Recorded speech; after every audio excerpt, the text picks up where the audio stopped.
funny, the agenda disappeared from the drive, but I have it printed out. At least on my view of the drive, that's really weird. Andrew, would you like to start for anybody who's online with what we do here? Sure thing. So thank you all for joining us tonight for the CPDC meeting of January 12th, 2026, first meeting of the new year. I am Community Development Director Andrew McNichol. From staff to my right is also Senior Planner Olivia Knightley. The CPDC is hosting a hybrid meeting tonight, so we have both members in the audience tonight and through the Zoom.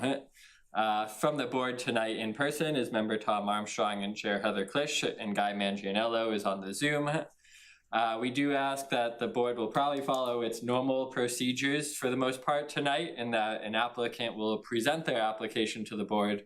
The board will provide comment and question to the applicant amongst themselves, and then open for public comment, if any.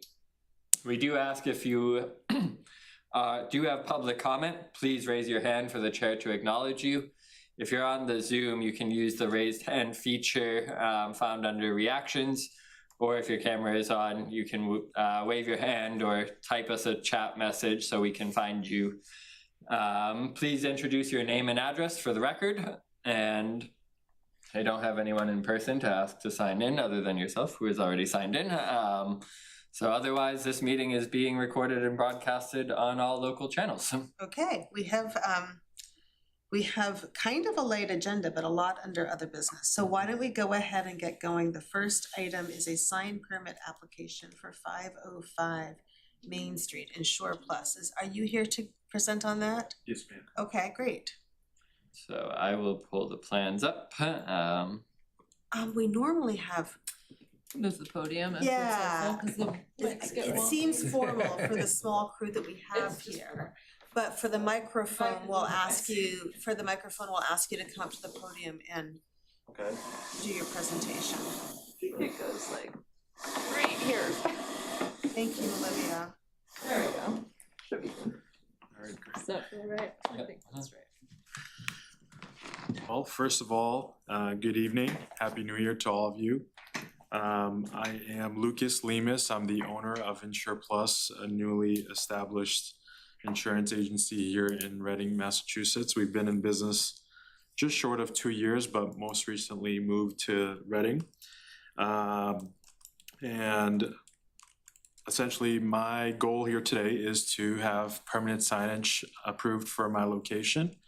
Currently we have temporary signage, but we are in a time limit there, so we want to make sure that we get everything that we need to be approved and install permanent signage. That being said, the vision for the signage is 3D lettering built through a metal fascia, and there's acrylic behind it. There's built-in lighting to that lettering, and it's going to create a halo effect for the lighting versus the actual lettering being lit up. So I guess some examples of similar lighting in the same neighborhood would be Chase, and I believe Metro Credit Union has a similar setup. So I mean, I'm more than happy to answer any questions you might have. I'll do my best. I'm not a signage expert, but I have some notes here that I can refer off of and answer any questions you may have. I do have some questions. So bear with me. It's kind of a significant departure from the master signage plan that CPDC already approved for this building. So some of my questions are about that. One question is, I have a question about the placement, and I do have a question about the lighting and the materials and the way it appears here. Absolutely. Just for some clarity, is your operation, I guess, I'm wondering why it's not centered on anything. Okay, so to my left, if you were to be looking at the building, is Professor's Market. Right. To my right is the Sounds Unlimited store. And right down the middle, there's only one door that goes into my space. There's no windows. It's just that one door. So those windows that are under your sign are not your windows? Partially, yes. Those are some of the Sounds Unlimited windows. So which, So I guess you could, to clarify, the door directly underneath my signage that says 505, that's my only, I guess, glass or window space. okay. Yeah. Okay. And did you see the signage plan before you submitted the master signage plan? I before you did submitted? have a look at it, yeah. Would you like to comment at all about why there's such significant deviation from the signage plan? Sure. So I think primarily, I believe that gooseneck lighting, although it is more standard if you were to look at Professor's Market, it doesn't have the look or modern aesthetic that I would like for my business. Outside of that, I believe that installing gooseneck lighting in that space would actually cost a lot more than my plan as it is now, because I only need one electrical connection to be put on that sign, and it spreads throughout all of the lettering, versus having gooseneck lighting installed. I believe I would need at least 2 or 3 of them. I would need, separate electrical connections for each of those lights, which, factors into the cost a bit. But yeah, I mean, I think the real reason behind my request for a deviation from the master plan is not so much about cost, it's more about the aesthetic and just being something a little bit more attractive than, an older look like, gooseneck lighting, and I think it's like a wood panel that the master approved for. Okay. I am not on board with deviating so much from the master plan, from the signage plan, I will say. But before we go there, and before Tom and Guy might have questions as well, the halo lighting on this, we do have halo lighting in some places in town. The way it's appearing on your illustration makes it look like, are you using white lighting so that the light would actually, I guess I'm very concerned, and we do have an example where it ended up being this way inadvertently in town. But I'm very concerned that the way it's appearing there is it actually doesn't look like halo lighting. It looks like the light is shining through the white lights, even if the intention is to do halo lighting. That's not the look of halo lighting at all. I can appreciate what you're saying, and I asked the same question to the graphic designer. He just couldn't figure out a way to put it on a photo to accurately display a halo light. It's kind of difficult to do so in a sketch, but just for some clarity, the front of the lettering is going to be metal. And what color metal? So it's just like a stainless steel, but it will have a white, I guess you could say, sticker over it. So it'd have the metal, and then the sticker being white covering the metal. But nevertheless, what I'm trying to get to is the light won't shine through the front because it's metal. It'll bounce back into the wall and create that halo effect on the lighting.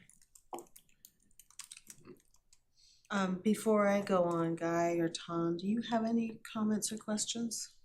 Just a minor one. You've got Insure Plus, and then you got Auto, Home, and Business. Is there something other than that? No, and as a matter of fact, I also want to point out that Auto, Home, and Business will not be lit up. It's only Insure Plus that has the halo lighting. And what's the plus for? It's just the name of my business, really. There's nothing. I should have it here, but I didn't copy it. What's the official name of your business? Insure Plus Inc. Inc. Yeah, but the Inc. is not part of my doing business as name. We only use Insure Plus for marketing purposes. Okay, so, okay. It's more of a trade name type of thing. That's right. Yeah, okay. Well, I'm somewhat inclined to go along with our chair because of the master plan that's there already. If it were red, like it professors, does that make a difference to you? It wouldn't be ideal because my branding is green, so having a red sign wouldn't necessarily be branded accurately. Okay. Andrew, I don't recall, did in the master plan, did we call out green? I mean, call out red? Let me put it up here just for reference. Now, just to explain, we're trying to do something that you're trying to work against, and that is make a lot of the signage that's part of the same structure look similar. So I did call for about the black and red color scheme and gold, similar to Professor's Market that you see. okay, There was a previous sign before the awning here, but same as Sounds Unlimited in that color scheme. That's okay, what there weren't any really specific conditions other than the coloring and dimension should be matched. And of course, what's also challenging about the MSP is it didn't necessarily have a sign in this area anticipating I don't know if it anticipated a future business in the rear of the Well, site. it had one over the door with a single gooseneck. Right, right, for the addressing here. And the address, which is not there anymore. you would not consider your business a spur of the moment type business, do you? I'm driving by and I see a sign and say, oh, I need insurance. Isn't it more of a finder type business? You look in well, we don't have any yellow pages anymore. But The entire reason why I chose a Main Street location is to have some sort of visibility. Otherwise, I would just be on the 7th floor of a office building somewhere. So I'd like to have okay. signage and visibility to the community for sure. That's part of our plan. Okay. Guy, do you have any questions or comments? Yeah, I mean, I understand your dilemma and your desire. Sympathetic to that. I would say part and parcel to the point of these signage plans is to try to bring continuity to the city center, right? The town center. And every time we deviate on one, we get further from that goal. And while it's easy to say, oh, well, it's just one location, very soon one becomes two and two becomes four and so on and so forth. So I would, were you aware of the sign requirements before you leased that location? Unfortunately, no. I did not have that plan handy prior to signing the lease. And I guess, that's partially my fault. I could have done some more due diligence in that sense, but considering it is a Main Street location, I didn't think signage would be problematic. If it was, partially a residential area or whatever the case may be, it would be more understandable, but Main Street location, I figured signage would be a given. Of course, I understood that there is an approval process and permitting and things like that, but I didn't necessarily know how that process would be entirely. So I'm here to learn. I'm here to cooperate as best I can with you guys and see how we can reach a middle ground and work together to approve signage. Would you have opted out of that space had you known this in advance? Yes, I would have, because I still have a lease of another location where I'm kind of tucked away on the 7th floor of a building, just like I mentioned a few minutes ago. The whole idea of having a physical location in a Main Street was to have visibility, and signage obviously is a part of that. Where's your other location currently? So currently I'm in, well, not currently anymore. I was in Haverhill on Essex Street, and really the only reason I was up there was due to a non-compete agreement where I couldn't be within 20 miles of my prior employer, so I was forced up to Haverhill. But honestly, I wanted to be in Reading since day one, and I'm glad I found the space. And like I said, partially the reason why I chose a Main Street location is for signage and visibility to the neighborhood. Sure. Okay. So, so this neighborhood is part of a downtown smart growth district. You've probably seen that. CPDC developed design guidelines and everything for this whole downtown neighborhood. Part of what I do really want to see is kind of cohesiveness in the way it's all pieced together, right?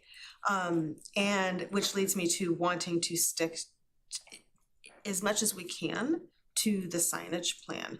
To me, it doesn't necessarily mean that you need to stick exactly with the colors, but part of our design guidelines also is that the scale of a sign should be scaled to walking traffic, right? So if we're not speeding through town, you don't need to grab people, you can see everything pretty well. I would love to see this sign centered over the door, and it might mean that it then needs to get a little bit smaller. I would like to see the gooseneck lighting. If you follow the master sign plan, there's actually one gooseneck light for over that door. So you could still do that with one outlet. And I am really hesitant to go with halo lighting around on an acrylic background and for white letters, based on just what I've seen happen with these signs. So that's kind of a lot, but that's what I would like to see. I know it's like we want to give you the visibility. This sign is also, it's not even really keeping in the band of the signs. If we can kind of bring it to scale with the other signs, I think that will fit what we're trying to do with the neighborhood a bit better. I can appreciate what you're saying, and just for clarity, I think that the scale, it's not ideal to present it this way, but it is what the graphic designer provided to me. I don't think it's, like inch for inch the scale that it would be in real life. If you were to drive by and see the temporary signage there now, I think it's more within that scale where it's more appropriate over that door. So it's unfortunate that the picture looks that way, but anyhow. It's also a pretty large temporary sign that you have up there. Yeah. Okay. For the scale of what that complex is. Is the size compliant, Andrew? It looks like it's not, because isn't it measured by window size or So frontage? there's not necessarily a height requirement. The sign area is limited to business frontage. At times, this is a unique case, I think, a multi-tenant building where not every business necessarily has window frontage. So we go to the multi-tenant business regulations where it says they are allowed one wall sign and a projecting sign. At least from what we could find in the master signage plan, it was calling that these signs, the black, red, and gold, were 24 inches tall, where this was 24 inches tall. So I too didn't know if that was just a scaling image thing or if it's placed, it's obviously placed higher or something here. But it should be at the 2 feet, the same height, but maybe it just in terms of the placement needs to come down and the square versus the roundness of the other playing a role. But in terms of the square footage, it's again with a vague reference to multi-tenants allowing one wall sign. That's what we went by. So I don't know if it is an issue with the graphic design, but is what we're being asked to approve this placement also, which the placement is problematic, right? It's a lot higher. I'm looking at this now. Yeah, it's a little higher. It's a lot higher than the Sound Unlimited. It's the other. even if you were to take, like, we did approve an awning for Professor's Market, and if you look at where even the bottom line of that Professor's Market black boxes, it still is in line with that top vertical row of bricks. So Okay. it may be that you need to do some work with the graphic design.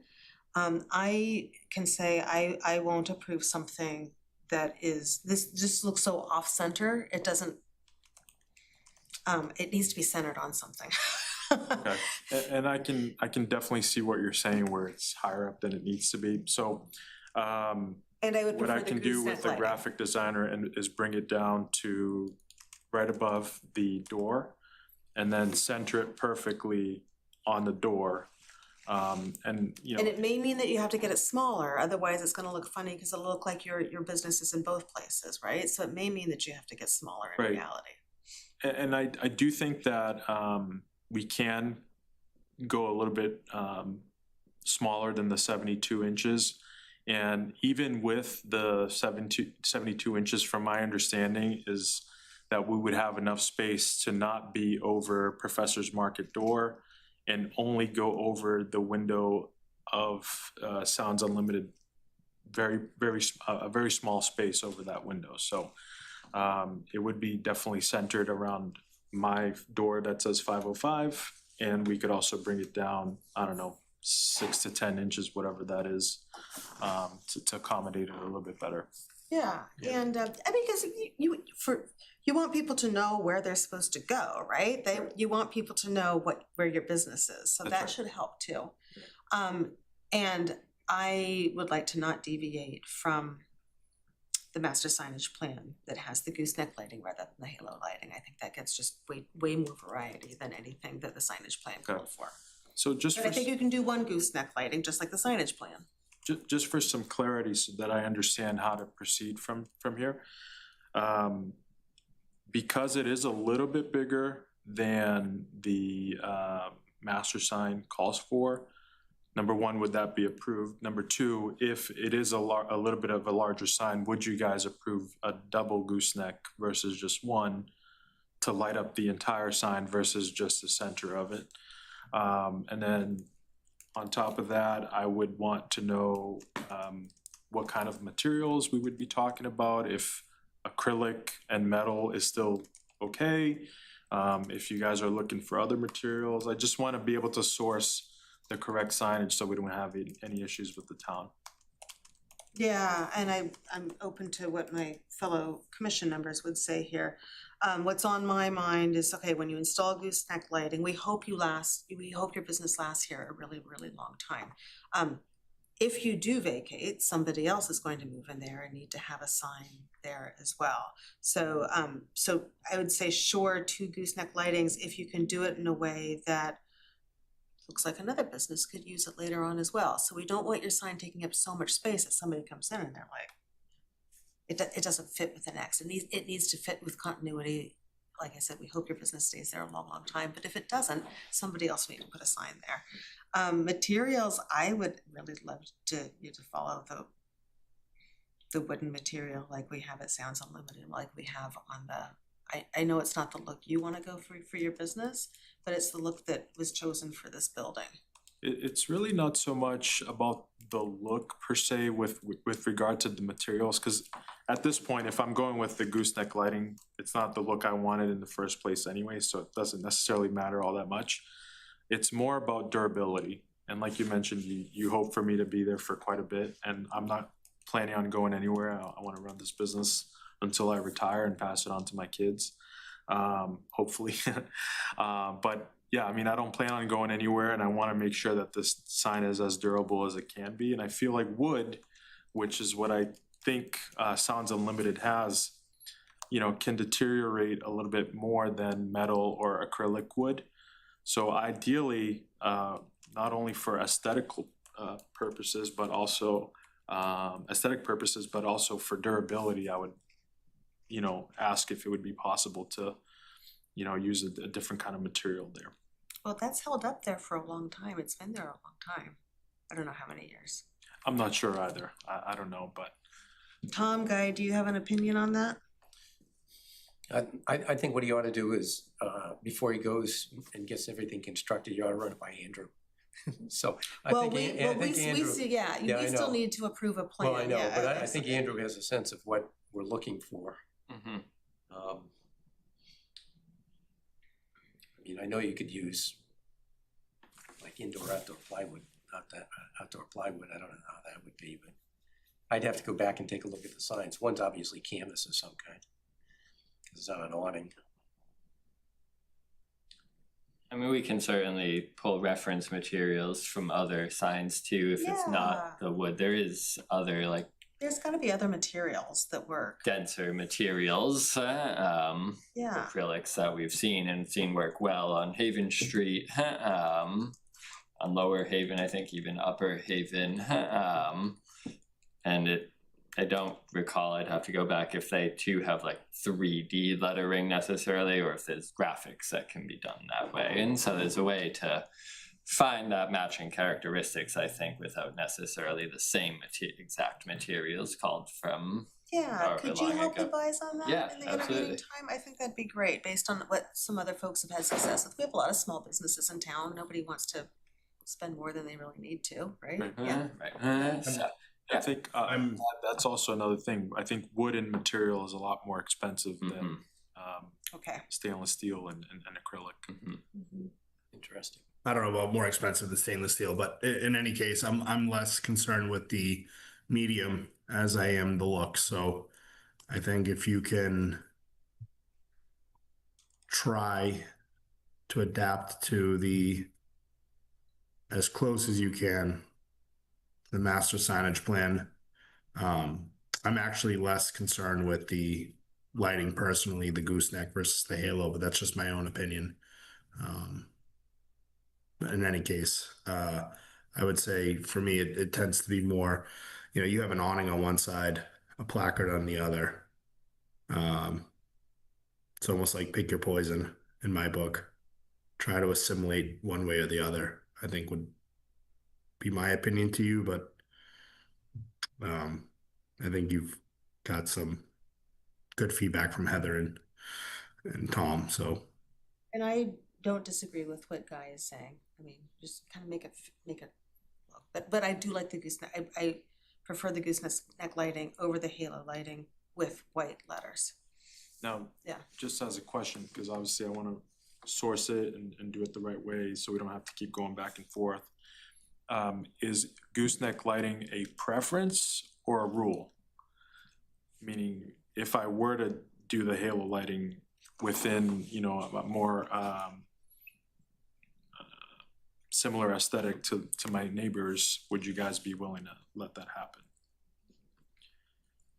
I would, Heather, I'll just speak for myself. If you made a sign that looked exactly like Sound Unlimited and it had halo lighting versus having a gooseneck, I'd be more inclined, at least personally, I think that ends up melding the aesthetic of that building better than the sign as it stands today with the gooseneck above it. I don't know. Just to me, I'm looking for If that's possible. Yeah, if it's possible, right? Or said differently, I mean, you can't really put an awning with an illumination in it, right? That doesn't work. So I think goosenecks with an awning or a Sound Unlimited with a halo, to me, if you can achieve it.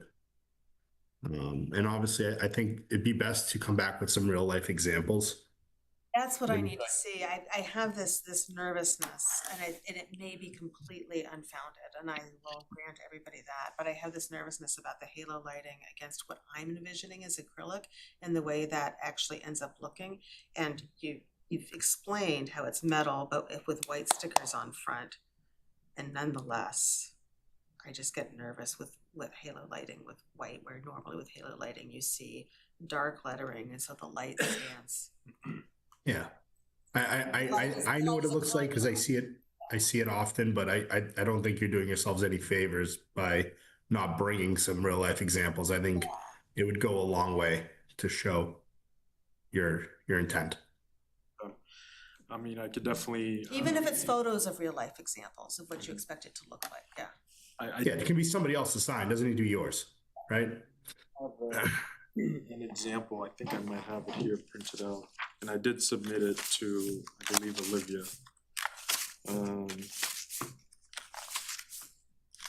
I'm not sure, did you guys have a chance to look at this example of how the lighting works?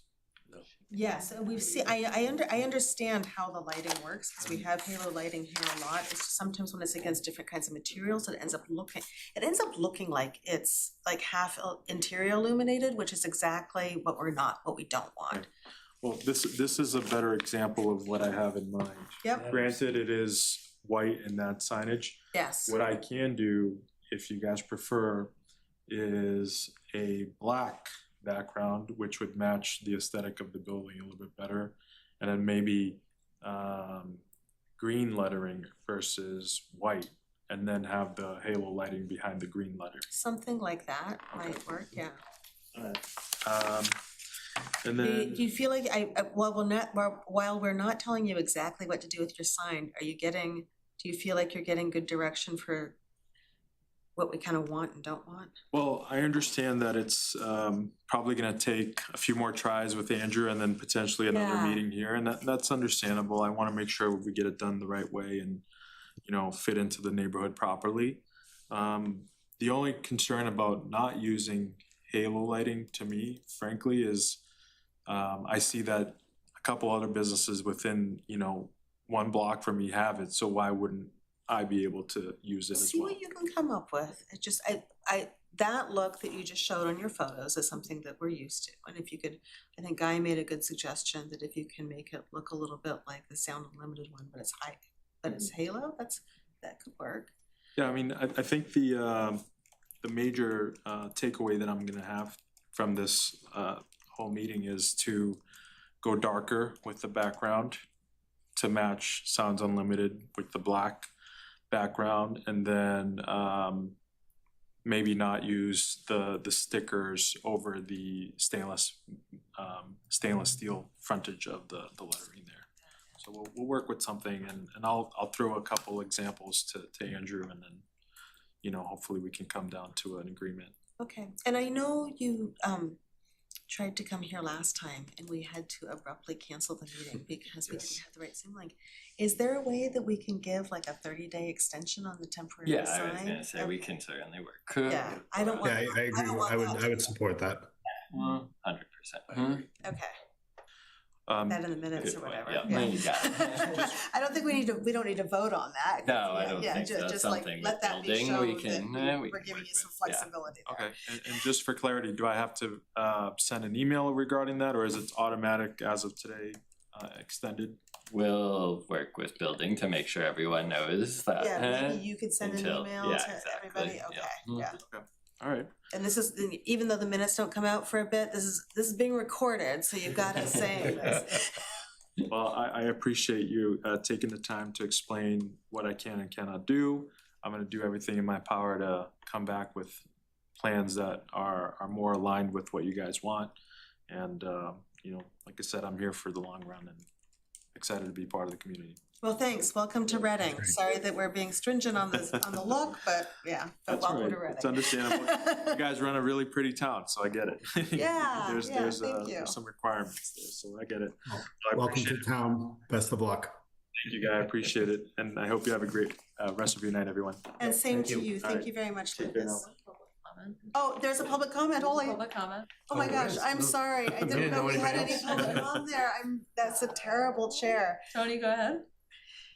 Thank you, Madam Chair. Tony DeRosa, 130 John Street. If I might request the applicant, when they come back with the new plans, to include the dimensions on the side view. From what I can see from the application, I don't think this is technically a halo lighting. It almost looks like it's backlit and just doesn't shine through. It almost looks like maybe a ½ inch between the lettering and the backboard, maybe. It's hard to tell based on that side view, but it doesn't look like each individual letter is assigned. It looks more like it's one box that would have all the lighting, and then that box would have a halo effect along, as opposed to the lettering. Tony, just for some clarity, I think Lucas, you can, sorry, you can address the chair. Heather, I think that for some clarity, the measurement to the width is here somewhere. Let me just find it. So they offered it in the scale in the additional Say on the, yeah. So if you guys would go to in the drive, if you go to the halo illumination specs, it's there. I think what you need to do is just make sure that if that singular plan view that you're showing there, that plan itself has those specs and details on it, right? You already have the information, just include it on the other slide. But I see it, and I see how it's, yeah, right there. And it was just added to our drive this evening. Yeah. Yep. So it's an inch and a half spacer, which is pretty typical for that type of signage and how it would function. So I understood how it worked, but I think in the spirit of having simplicity in decisioning, just you have that included, or the spec call out immediately adjacent to your plan and not in a separate file. And it is also that each individual letter has the lighting. that Yes. would be the intent of Halo. Yes, there is lighting on each letter, but it's all through one connection. So there will be one electrical connection that splits out to all of the letters. And that's normal, right? Yeah, that's daisy chain. That's how they work. Okay. Thank you, Tony, for paying attention to those details. Any other online, any other comments from Zoom? Not seeing any. Okay, so would you like to come back at the next meeting? Yes, please. Okay, and that's February 9th, I believe. February 9th is correct. And Okay. I don't think this isn't a hearing, so we don't need to do, do we need to do a motion to continue it or anything? You're right, it's not a public hearing. Never hurts, but. Let's move to continue the discussion around this sign permit application at 505 Main Street to February 9th. I'll second.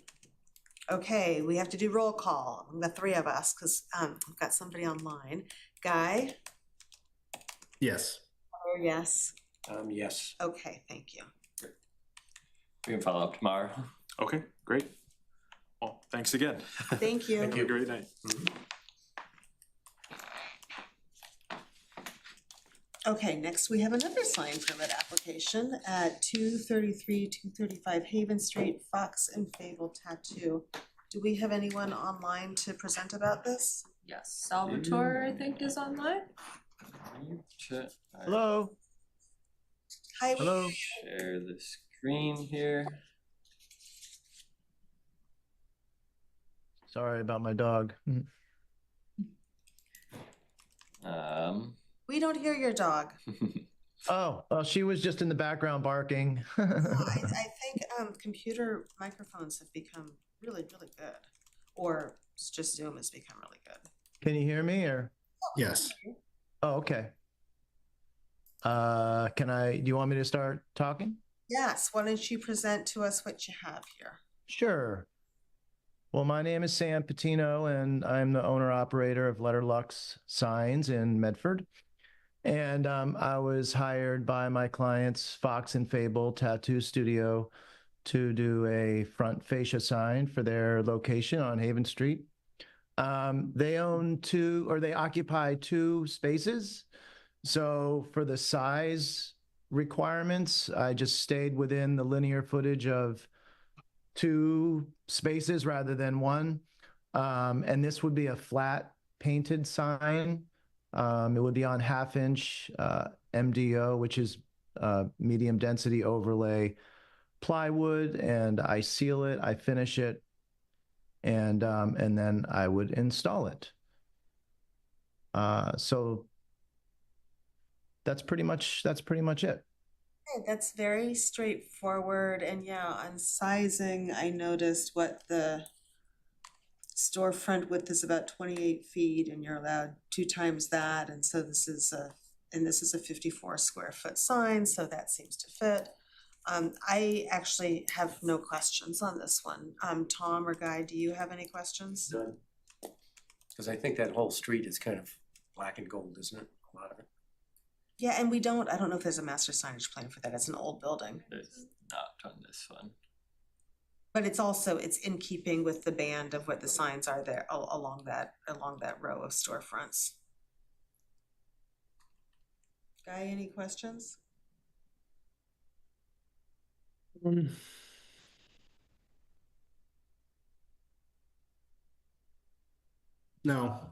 no, no. Okay, are you sure? Yeah. I, it seems like a large sign to me, that's all. Yeah, But I looked it up. Last night when I was looking at this, I went on Google and looked it up, and I see, yeah, you have both of those storefronts, so it fits. Yeah, can you flip to well, I have it here, but the street view one, Andrew.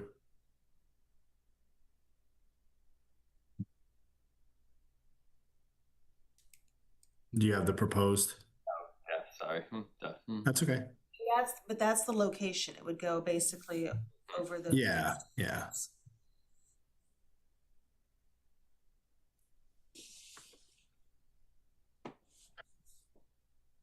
Yeah, you see how the sign is in above the soldier course on the top, Yeah. the brick. I mean, in theory, I mean, I'd love to see that stay under that, but I get you're within size requirements. I just don't know if it really makes that much of a difference to you having the sign just that much bigger. I don't really see the benefit in it, but. Do you have a response? Is there a response from the applicant?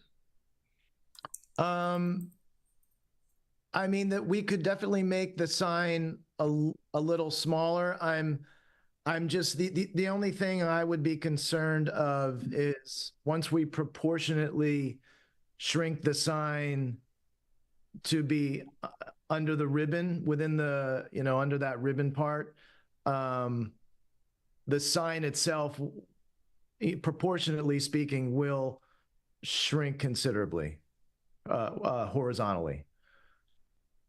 Yeah, I can see that, but just for your client's sake, right? Yeah. That part of Haven Street is very slow traffic. It's, that people are taking a turn onto that road at that point.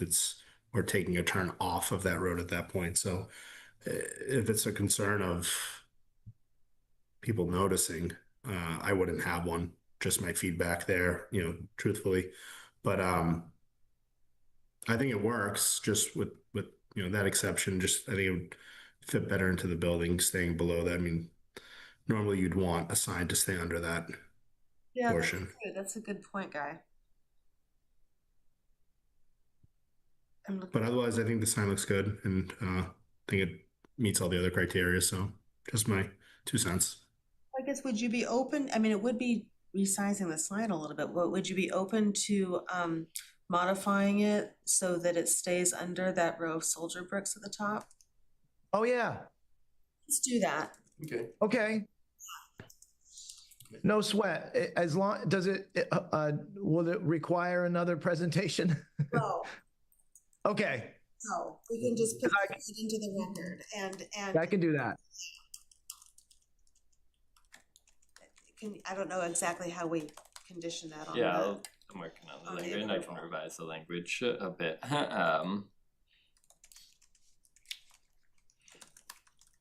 Sounds good. Yeah, I'm glad you pointed that out.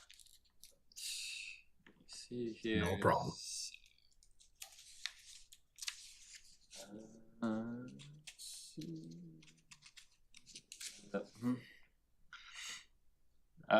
So virtually in the certificate of appropriateness, we summarize the signage square footage, which we can revise accordingly if it does come down a bit. Okay, Here, but virtually the condition would be that the plan shall be revised so that the sign fits under the soldier brick course at the top of the building and resubmitted for the permit application. And we can revise the numbers accordingly. If the larger square footage meets the requirements, lesser will as well, so. okay, so I'll revise and then resubmit. Yep, you can just. To Andrew, re-upload. you Yep. don't need to resubmit to the, yeah, just resubmit it to Andrew. Yeah, Just send it to, okay, sounds good. And I'll outline if the square footage has, shifted or whatever. exactly. Yeah, well, to scale appropriately, it would, right? But Well, yeah, it definitely would. yeah. Yeah, and I don't really, I don't want to stretch those letters any more than they're extended pretty far. So Yeah, no, I think we would just lose. Yeah. I could tell that. I think you'll get a better end product, to be honest, but that's just me. You're the sign guy. Yeah, I mean, the only thing is it's such a long linear, front. They have, because they occupy the two stores. I think the sign will still be visible and appropriate in the space. So yeah, we should be all set. So thanks. Great, Thank you. great, I appreciate thing, that. yeah. The sign's still gonna look good. Okay. So, why don't I move that we approve, I don't know why I'm doing all the moving, I'm just moving. We approve the certificate of appropriateness as amended for the sign permit application at 233, 235 Haven Street, Fox and Fable Tattoo Studio. Second. Thank you, Guy. And we'll do roll call. Guy? Yes. Tyler? Yes. Yes. Okay. Thank you very much. Thank you. Follow up tomorrow, Salvatore. Did we need, Are we all set? Sorry. did we need public comment there? Oh. Oh my gosh. True. Is there a hand up? There was not. Thank you. I doubt it. Okay. Okay. Guy, there is nobody in the room, and so it just feels like I thank you for calling me Yeah, on. no, I get it. I see Tony still online, and I'm not sure if he had anything to say, but Alrighty, so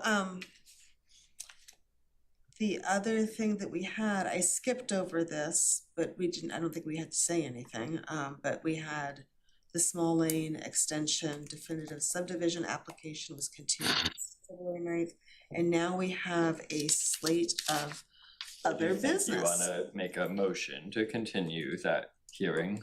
Oh, right, okay. Would anybody else, well, I'll just go ahead. A move to continue the public hearing for the definitive subdivision application for the small lane extension to February 9th. Period. I'll second. Okay, we'll take roll call. Guy? yes. Tyler? Yes. Tom, yes. Okay. Great, thank you. And now we have other business. Yes, so I can start at the top, I think. So the Veterans Way bond reduction request comes from a longstanding subdivision up off of North Main Street, known as Veterans Way. There's been a few bond reductions in the past, but most recently, bond was held in April 2024, despite the initial request to fully reduce at that time, where we held funding for the remaining as-built needs. We noticed some of the bounds needed to be redone. They were a bit damaged at the time, and there was street trees that didn't seem to be in healthy condition. And while it's taken some time to get there, trees were replanted, and in the sake of not seeking another year. What the applicant has worked to is an agreement with the tree warden to hopefully go forward, that if a tree or so were to fail going forward, that the tree warden has the ability in place to go replace those trees as needed, which he found acceptable and actually preferred, so that he can look to make the existing trees try to last as best as possible, rather than the developer, just given his experience and practice in the field and knowing how to do that. The bounds were redone and replaced, and thus the as-built were redone and recertified.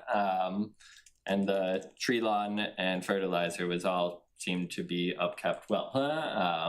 So everything appeared to be in place. We worked with the town engineer. They were okay with the reduction request in the remaining bond. So what you have before you is a request to reduce the bond. Currently held is $45,115.95. The ask is to reduce that fully down to 0 in the Form M, which then leads to the Form O, which is the certificate of completion for a subdivision, and thus could authorize the way to go to town meeting for acceptance as a public way, which was the original intent of this subdivision, not to remain private, but to be one day accepted. So. Okay, I have no questions, Tom. I had 3. Okay, Let's see, nobody's seeking any waivers in this, right? Shouldn't be. Nope, not at the time. I can go back to the original approval, like No, things I'm like less the worried about landscape things that- island were waived and everything, but Whatever was approved in the past is the past, that's fine. Yep. There's a lot on the right. Is that unbuildable because it seems like it's heavy wetlands? lot on the right. It's 2 lots in and then the third empty lot. Pull up the as-built here. So I'm just gonna pull up the as-built, and I can pull up Street View or other plans as well. But this was a 1, 2, 3, 4, 5 lot development. Yep. There was some conservation land to plan north here. That was worked and partnered on for trail development. So On the other side though? Well, I have a question on that one too, but move your little arrow in. Who's playing with the arrow? I'm playing with the arrow. Oh, bring it in to the right of the cul-de-sac. Right of the cul-de-sac, this here, Yeah, that's a drain easement. that's a drain, okay, I figured that. Yep. And then right now to the very back, Yep, it said something like, talks about future stone path. so. And that's future, which means we don't have any reserve for it. So the easements and all are worked through with conservation. That trail improvement was done with volunteers. The easements are in place. Okay, And all, I believe even the kiosk is up now, so. okay, no problem. That's it. that's great. Okay, Guy, do you have any questions? No. So I guess we probably first take a motion to reduce the bond, right? Happy to ask for public comment. I am going to ask for public comment. Is there any public comment on I don't this? see any hands raised at this time. Okay, so hearing no public comment, So what this one would be do a. Form M first, Yep, right? would be a motion to endorse Form M, which I can complete here. That one I can actually sign, and then there would be a motion to endorse Form O, which would require CPDC signatures. Okay, would either of you guys like to make a motion to endorse Form M? Well, let's see, I can if I know which one, okay. With regard to Veterans Way bond reduction, I would move that we approve Form M. I would say that that's dated November 25th, 2025. So modified.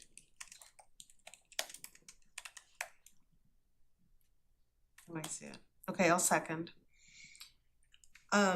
Let's do a roll call vote, Guy. Yes. Heather, yes. Tom, yes. Okay. And Tom, would you like to make a motion to endorse Form O? Form O. And is that the right form? Yep. Let's see, with regard again to Veterans Way, I would move that we approve of Form O. Okay, I'll second. Guy? Yes. Oh, yes. Tom, yes. And do you have that, do you want to get Tom's and my signatures now? Yep. Okay. I can do that. And Guy, I'll bug you this week or next whenever you can to try to sign this. Sure.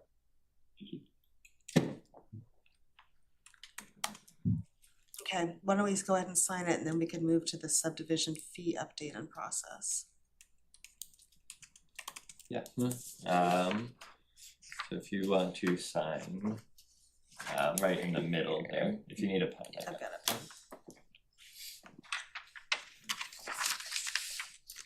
Let me just pull up my notes here. Right in the middle, these lines right here, right? Yep.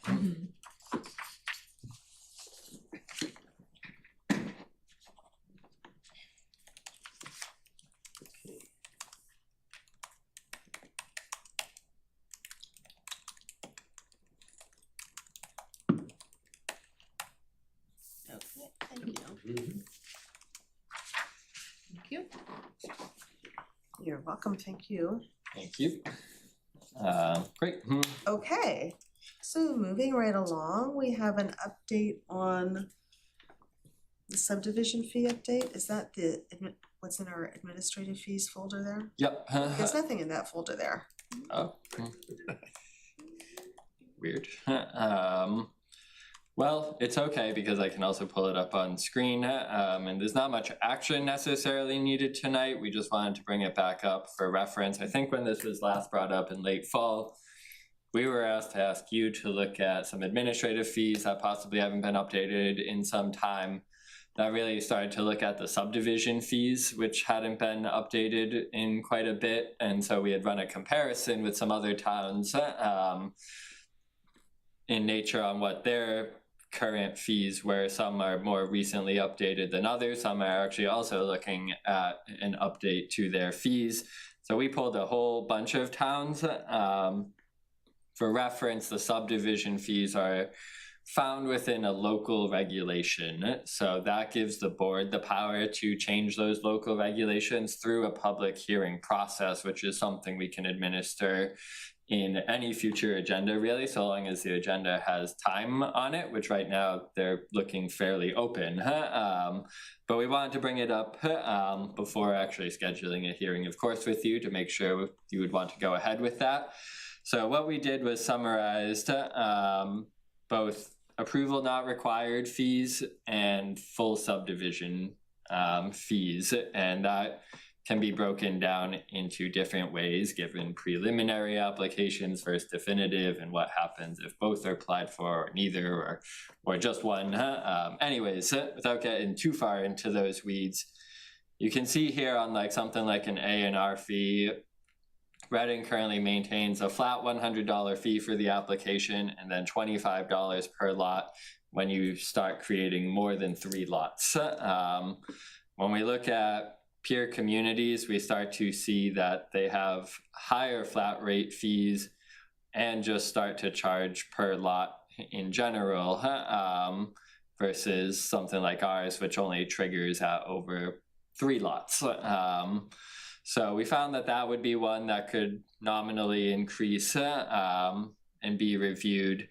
And then you look at I'm going to go to really the definitive subdivision fee. I'm going to jump to that because that's where you'll notice some differences, more stark differences, I think, where Reading currently charges a $500 fee plus $30 per lot to be created. Again, when you look at those peer communities, you start to see 3,000 plus 500, 1,000 plus 250, 1,500 plus 100. So the flat rate fees are higher, and the per lot fees are higher. North Reading does it in a more unique way of linear feet per roadway, but for the most case on a per lot basis, which is typically what we would recommend. There's some differences too on preliminary application fees being higher, and that can impact definitive subdivision fees as well.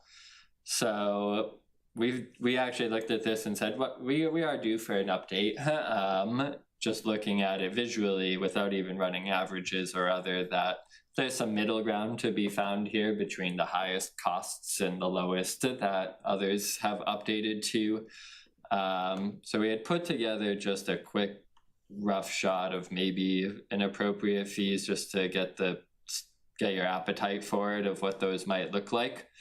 And this would be entirely your decision, and we can run metrics on averages. To be honest, this was just a gut feeling of what's in the middle ground here for these. So something like updating A&R fees from $100 plus 25 for lots over 3 to a flat 200 plus 50 per lot.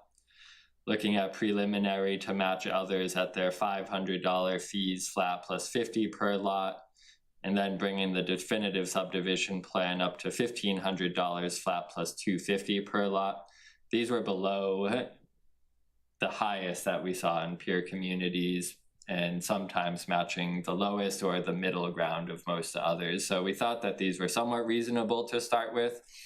We can change these as you desire, but we also just took a quick look. We're averaging around 3 to 5 on any given year, definitive and A&R applications combined. So is it going to make a stark difference in budgets and fees collected? No, not necessarily, but it's enough to say we can collect a little bit more as a town. So Well, and it's paying it costs real time. Yep. Yes, we pay taxes 100%. for all the time for staff, but still there should be, I'm a big believer in fees structured appropriately so that there's the appropriate skin in the game when they are taking all of our time too. Yep. So really that was it in a nutshell, and we can put those in a track changes of the actual section 3 of the subdivision regulations and look to schedule a hearing in February or March if you wanted to, and we can go back and forth on numbers. You guys can go back and forth on numbers of what makes sense, and we're happy to do It would be easier for me to see this if I saw these numbers back in that chart that we had. Right, yeah, But- which we can do. I can do that. It seems So- like a lot of these numbers are still below the numbers that are in the chart. Yeah, I guess I'm wondering, are they high enough for how Yeah, often we right, update them? Yeah, I didn't want to start too high. When was the last time we modified? Subdivision regulations, to my knowledge, haven't been updated since the 90s, I think. So I don't remember. They don't, unlike the zoning, they don't have a table of when they were last updated, but we adopted them. When applicable, Reading was pretty early on, and then it's updated them, I think, in the 90s. Are ADUs subject to subdivision? Really? No, ADUs aren't subject to subdivision, right? ADUs are not subject to subdivision. Okay, because it's the first breakout, or they're not subject to? Olivia's right. Last updated September 8th, 2006. So good memory. 20 years ago. Let me get just back on ADUs. I guess ADUs are not subject to it because it's not a breakout of land.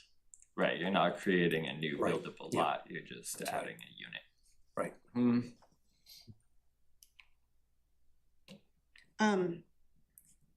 If we want to schedule a hearing in February, which I support, this seems like a sensible update to do while we're at a period where we aren't having meetings going till 11 o'clock.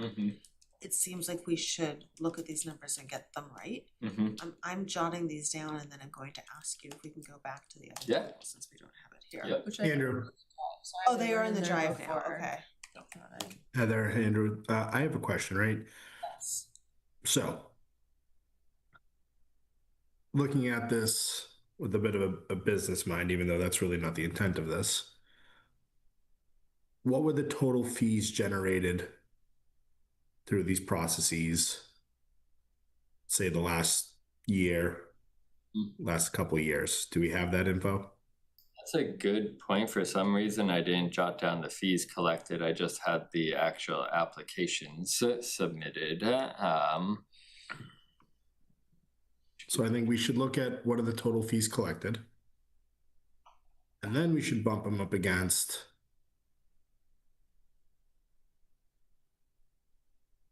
And let's- departmental cost.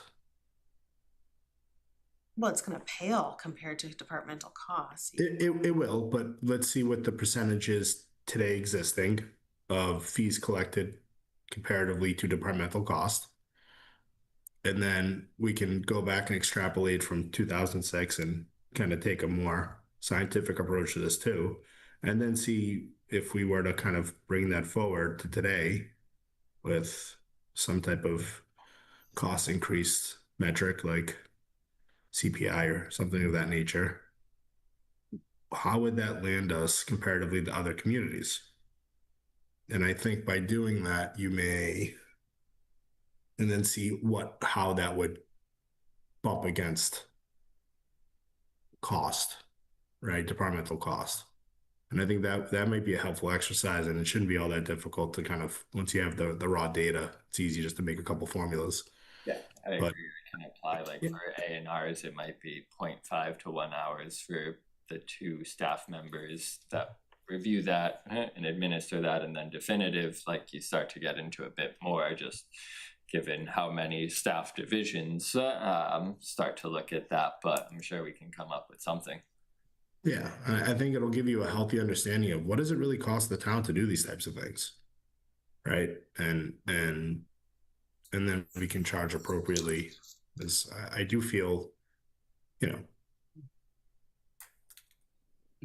I'm often on the other side of the table, but I do think the cost, the burden of that work really falls onto the applicant, right? So I think it's a healthy exercise. Just a thought. I don't know what my fellow board members feel. Yeah, it's good to have that knowledge. Also 2006 to 2026, we should verify this, but it looks like it's about a 61% increase in Massachusetts, in terms of dollar to dollar in terms of the CPI. So we could also do like a gut check, like none of this is over 60 or 61% increase, but And we may have been off from the baseline, right? So we've been off from the baseline, exactly. But I think it'd just be healthy to look at it and maybe just give ourselves, I think even just knowing the cost, we maybe say, hey, $50 more here doesn't make all that much of a difference, but we do, I don't know, 50 or 70 of those a year, and that's another 3,500. Yeah. It all helps. Which I'm happy to come up with something for the hearing. What I would do is keep it tied to pre-building permitting. Like once you get into building permit, that's its own separate fee that captures other developmental plan reviews during that process. So we can keep it to like, what's the average public hearing length, or how much staff time meetings are there individually with fire, police, planning, etc. Yeah. And people Just will time. see, just like if you could average like how much time Yeah, is involved. Exactly. Could just use a total sum. It's like this, Mhm. it's a lot of community time Right. into this. Yeah. Yeah, it all adds up, and at the end of it all, I mean, we have other means and methods in which we go by recapturing, but it's a start. Absolutely. And if you wanted to include volunteer committee time, which I was gonna- if you're valuing it, you should add that value. Mhm. There's a group called the Independent Sector, I'm just checking, yes, where they have a dollar value of volunteer time. For the longest time, it was like $19 an hour, but that's a resource that you can use if you wanted to value the volunteer time as well. Sure. Andrew, I'll send you my hourly rate. Sorry, guy, when you're volunteering, we're on our volunteer rate, not our profession. But that's like a legit thing without getting into like what's our daytime value. Too funny. That all makes sense for me. And you know, even if you open a hearing, there's no need that you have to close it right away. So like we can open it in February, go through those numbers. If there's other things to digest or consider there, you continue it to March. And so there's no real rush on this one. So, but we can plan to open it in February and get some of these numbers for you. I think just eyeballing, notwithstanding, guys, very good advice to get some data to inform this. Eyeballing what you're proposing, it seems like it's not crazy, and I'm sure it would be defensible, and I have no sense of what kind of pushback we might get. Right. Mm-hmm. Well, one thing you could easily pick up would be the CPI of 2006 versus today. Yeah. Yeah. Mm-hmm. So, I mean, just thinking about it though, of collecting more fees again, this is counterintuitive to what I do for a living, right? But picking up more fees in turn will, even in some small way, contribute to the town budget, which then should help with taxes. So, I mean, I think it's the right thing to do from our end to examine that data and do what's right. Absolutely. So is that the kind of direction you were looking Yep. for? Okay. Perfect. Any other, I should see if anybody online wants to comment. No hands. Now that we're out of the official hearings, I'm remembering it.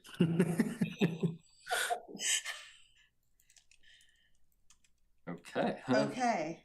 Nice.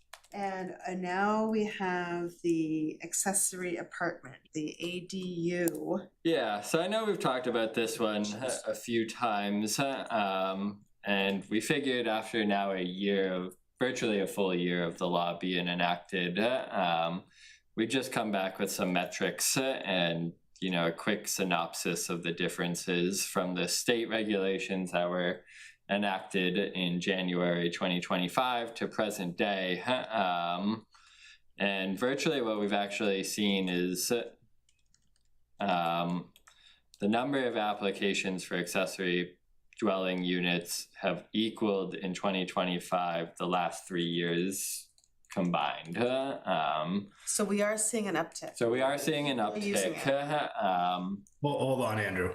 What was the So right, exactly. yeah. what are the numbers? Because 1 to 3 is I'm not saying that this has been totally unreasonable and the floods have really been unbearable. No, it was 13 ADUs permitted from 2022 to 2024, and 14 permitted in 2025 alone. That's not insignificant. I would caution the board in saying we've gone through an unprecedented housing situation over the last 3 years with higher than normal interest rates, higher than desired cost to construct and other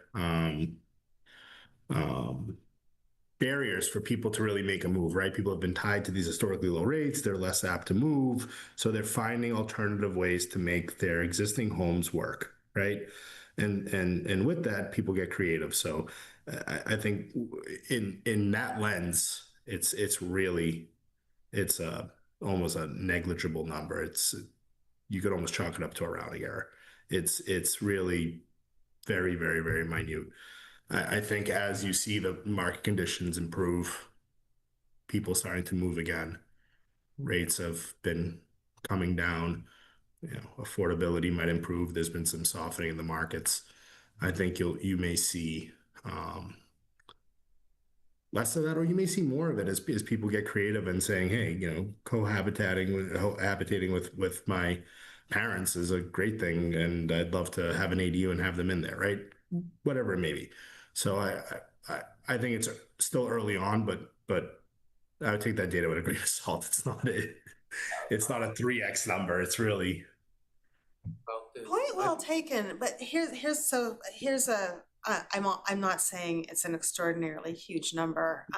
I'm potentially reading too much into it, but I know I'm recalling a couple of things. That when we were going through the MBTA communities process, I recall hearing a number of town meeting members We're just not gonna talk about MBTA communities, but what I recall them saying during those debates at town meeting, or what they wanted was the ability to have essentially an easier path toward ADUs, and maybe those people didn't know how easy the path was already.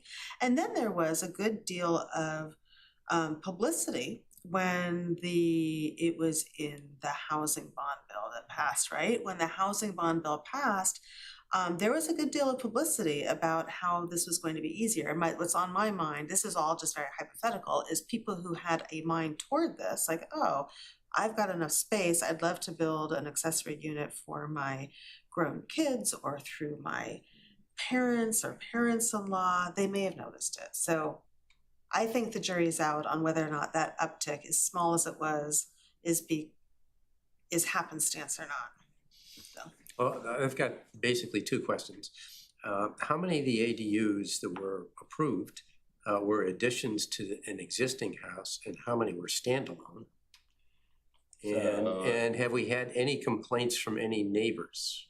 We haven't had really any complaints from any neighbors. I like that first question, Tom. I think that's a good one. Yeah, it is a good question. So I know about 6 out of those 13 previously approved were not requiring ZBA relief, which means there was no addition to square footage of the principal dwelling or a new structure created. So it's just basically a subdivision of the house. Right. Someone might have just added a stove to their basement or something like that. I'm shortening it up, but virtually yes. To create a legal ADU. 7 required ZBA relief. Of the 14 permitted in 2025, I don't have the specific numbers, I can look quickly, but a handful were within principal dwellings and a handful were conversions or new structures. So I would say right now, I'd say more of the 14 were new structures or increased to floor areas. But it's more of us just saying, like, if we update local regs to match, is there a reason not to do that or not? And so, because right now in our bylaw, we still have the special permit requirement, we still have images that represent no longer applicable standards. And while, yes, we can default to the state regulations, many communities are updating their local regs to match. And so if Reading wants to do that, we can. We think there's some pretty straightforward changes that can be accommodated in the zoning bylaw, and then other considerations as well. And there's all sorts of other considerations too when you talk like aquifer protection districts and drainage requirements or other. And so it just begs the question of like, if they continue to come and if they continue, are there just things that the state regs don't capture that while we can't go too far over what is a protected use, are there other things that Reading can look at on these, whether that's historic district design guidelines that the state allows you to do, whether that's other considerations. So for us, it's again just to raise the question of can or would Reading look to match their local regs with the state? My opinion, I think it's wise to update it.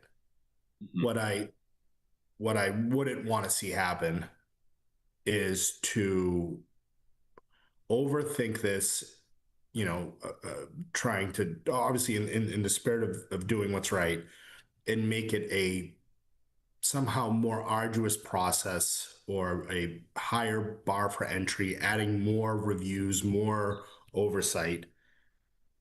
It should be as straightforward and simple as possible.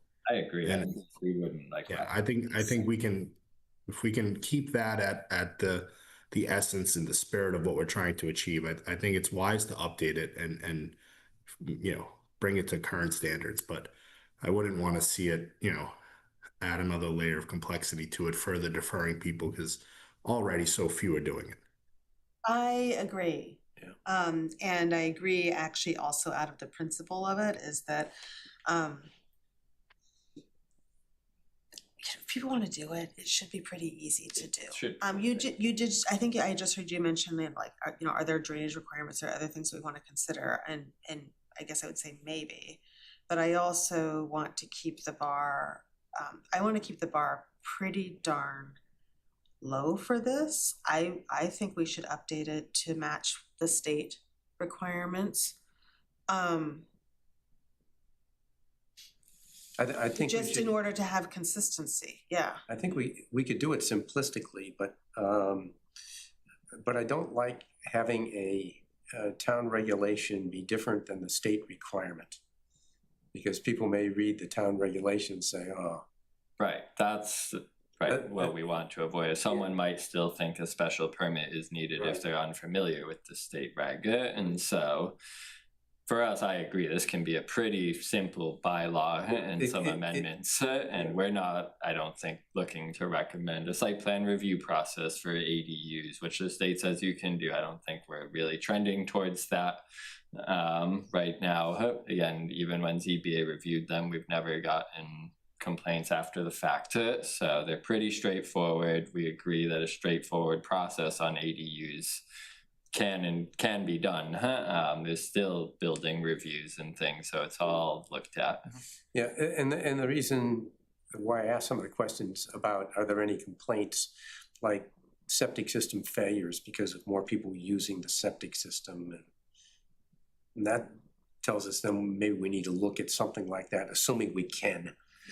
But Yeah, I mean, we don't have septic, right? But yeah, I get what you're saying, Tom.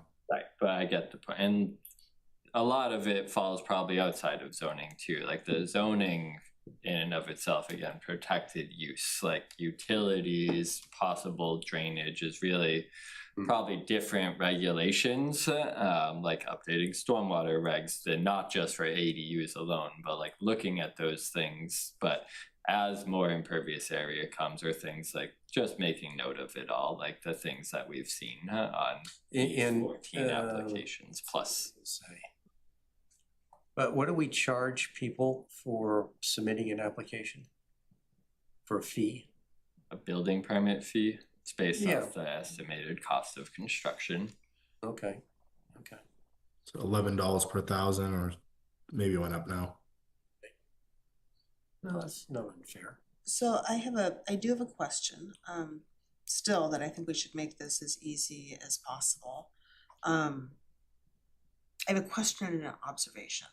I'll go, my observation first is one of the changes. It doesn't surprise me that we don't get neighbors complaining, because currently our bylaw does require that at least one of the owners of the lot resides Right. in the principal residence or the ADU. Absolutely right. I'm envisioning when we take this to town meeting and that changes, what this means is you could have a rental property and double your rental income by having an ADU, which on principle, to have more places for people to live, I agree with, but that could cause some consternation among people. So that's just an observation that we should be mindful of that. Like, people may not complain now, but ultimately that might be a source.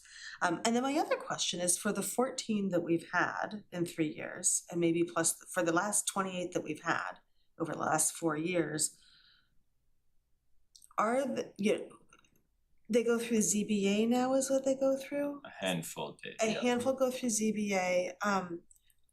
What types of, are there changes that need to be made to the plans, that, and I'm especially interested in, maybe, I don't know what the pathway is, changes might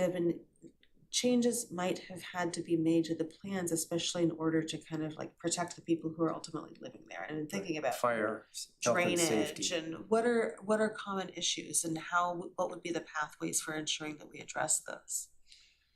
So those weren't a lot of issues that the zoning board necessarily got into, because they were looking at non-conforming, and the special permit criteria is not substantially more detrimental to the neighborhood. If you're outside of the Aquifer Protection District, there's not a hard and fast drainage requirement. So there are things at times we ask for if there's substantial increase, but not necessarily required. And then really the only other sticking point right now is those setback requirements where under the state regs, they're allowed to be the minimum extent that an accessory structure is allowed in a district. And I guess what we're trying to get clarification on from them or think through too is like, right now, certain garages of certain heights or accessory structures are allowed 5 feet from the property line. But it's unclear, right? We limit the height of those currently. Would we be allowed to? The state says basically you can do the height of the principal structure. So like, do those things start to change in terms of like setbacks that are allowed and the heights allowed within them? So it hasn't been an issue to date, but ADUs also weren't typically allowed at the 5 foot line. And we haven't seen that necessarily, but it's just something we highlight in the bylaw of what does that mean? And do we have to just be aware of that if so? It's still really small, like 900 square It feet. is, Like even yeah. if you get 2-story, Yep. 900 square foot spot, it's still gonna be so small. Yeah. We've entertained doing a few in some cities, Somerville in particular, where they have the cottage style zoning. And they're actually rather quaint. I think it's just the right thing. I'm thinking like small for like a butter impact, yeah. Right.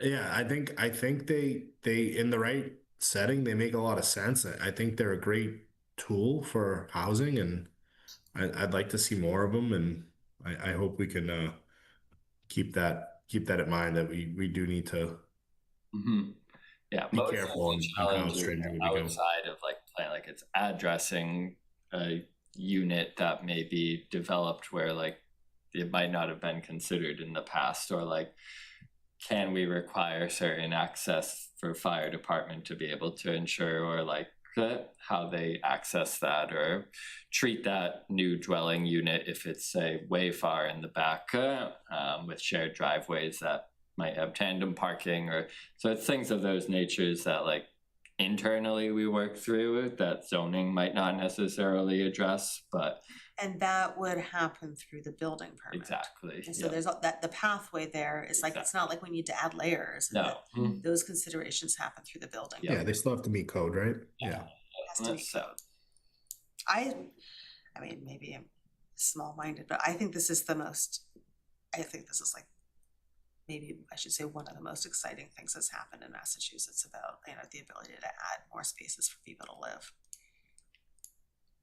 yeah, so I mean, with that in mind, and again, this isn't something that needs to be done right away, so November town meeting is totally appropriate from my standpoint, but we can at least start looking at some of those finer metrics, and we kind of have a table of like some of the changes that would be accommodated to virtually just match the state almost entirely in their requirements and simplify it to just meet that. And so we're happy to start putting that together, but there's at least right now, like you would be looking at a late summer public hearing process. So there's time on that one to just keep it in mind. And we just wanted to give you the numbers in terms of the full calendar year permitting, which again, we can get more specific on, so. Andrew, do we have a clean one pager side by side on existing to proposed? Yes, it's in our drive. Why do I not see that? Because it's kind of hidden. It's under zoning considerations, and there you go to the ADU and the ADU comparisons. Yeah, and so like it's Metrics. pretty straightforward. There's certain considerations like I almost think at this point like we Thank you. like we add something like that half-mile radius map from a transit area, so like there's not necessarily a debate on which lot or which isn't and things like that. And so Controversy also, but yeah, it how could thick be. do I draw that line on that radius? Andrew, question: do we have to comply to the 900 that the state has, or can we keep it at the 1,000? We can actually keep it at the 1,000, which for us is totally appropriate as well. So But we Yeah, would just- have to just say thinking- 1,000 or half the principal dwelling size, whichever is less, right? So we you have could like just change the bigger, exact but way. whichever is less, Yeah. okay. Yeah, I just feel like to some extent, I mean, we tend to have some larger homes than maybe some of the cities where a lot of these do get added quite frequently, and it may be more appropriate to have the 1,000 square feet versus the 900. Yeah. Andrew, is there any indication as to who's moving in? Is it the kids, the adults? I don't have any indications on that. You might not even be able to ask that question. Mhm. I mean, just so many great ways to use it, from being able to, house, live in childcare, to parents, to, children transitioning from, their parents' home to step between owning and or leaving the nest. I mean, there's just so many different uses. I think it's a great tool. Yeah. But Heather, you are right. Where I've seen the biggest problems is not having a owner of the house be there on the same lot. And that's where Well, I've it's seen the just like, biggest it's problems. just the way people feel rightly or wrongly about like rental properties in their neighborhood. And I'm not gonna pass judgment on that, but it just, that's where you start to hear some rancor. And there is the question about, I think, do we want to restrict it so you don't have short-term rentals? I don't know that there's a big Right. short-term rental market right here in Reading, but it I might, think there is, but it's not big. there is actually. I queried once. I was interested. It's like, oh yes, we'll take it through the public hearing and everything. I would be kind of inclined to actually, Leave it alone. on principle, not allow short-term rentals in these, because the point of the whole thing is to provide places for people to live. That's a good point. That's the reason. That's what we're trying to do. That's just my opinion. Right, and there's ways to think about that too, right? Like maybe in that same half-mile area around transit, you say if people are coming in for work and trying to commute to Boston for conferences, but that's again a whole different conversation. So, Yeah. but, I would say, I mean, with like everything else, this is something that can be addressed and readdressed, right? It's not like it's true. we're at the Yes. shot to see what looser parameters look like and then time test tweak, It's true. Yes. I'd rather start with restricted and then open it up than try to clamp down on Yeah. something Mhm. when everybody wants their weekend rental so they can commute into Boston.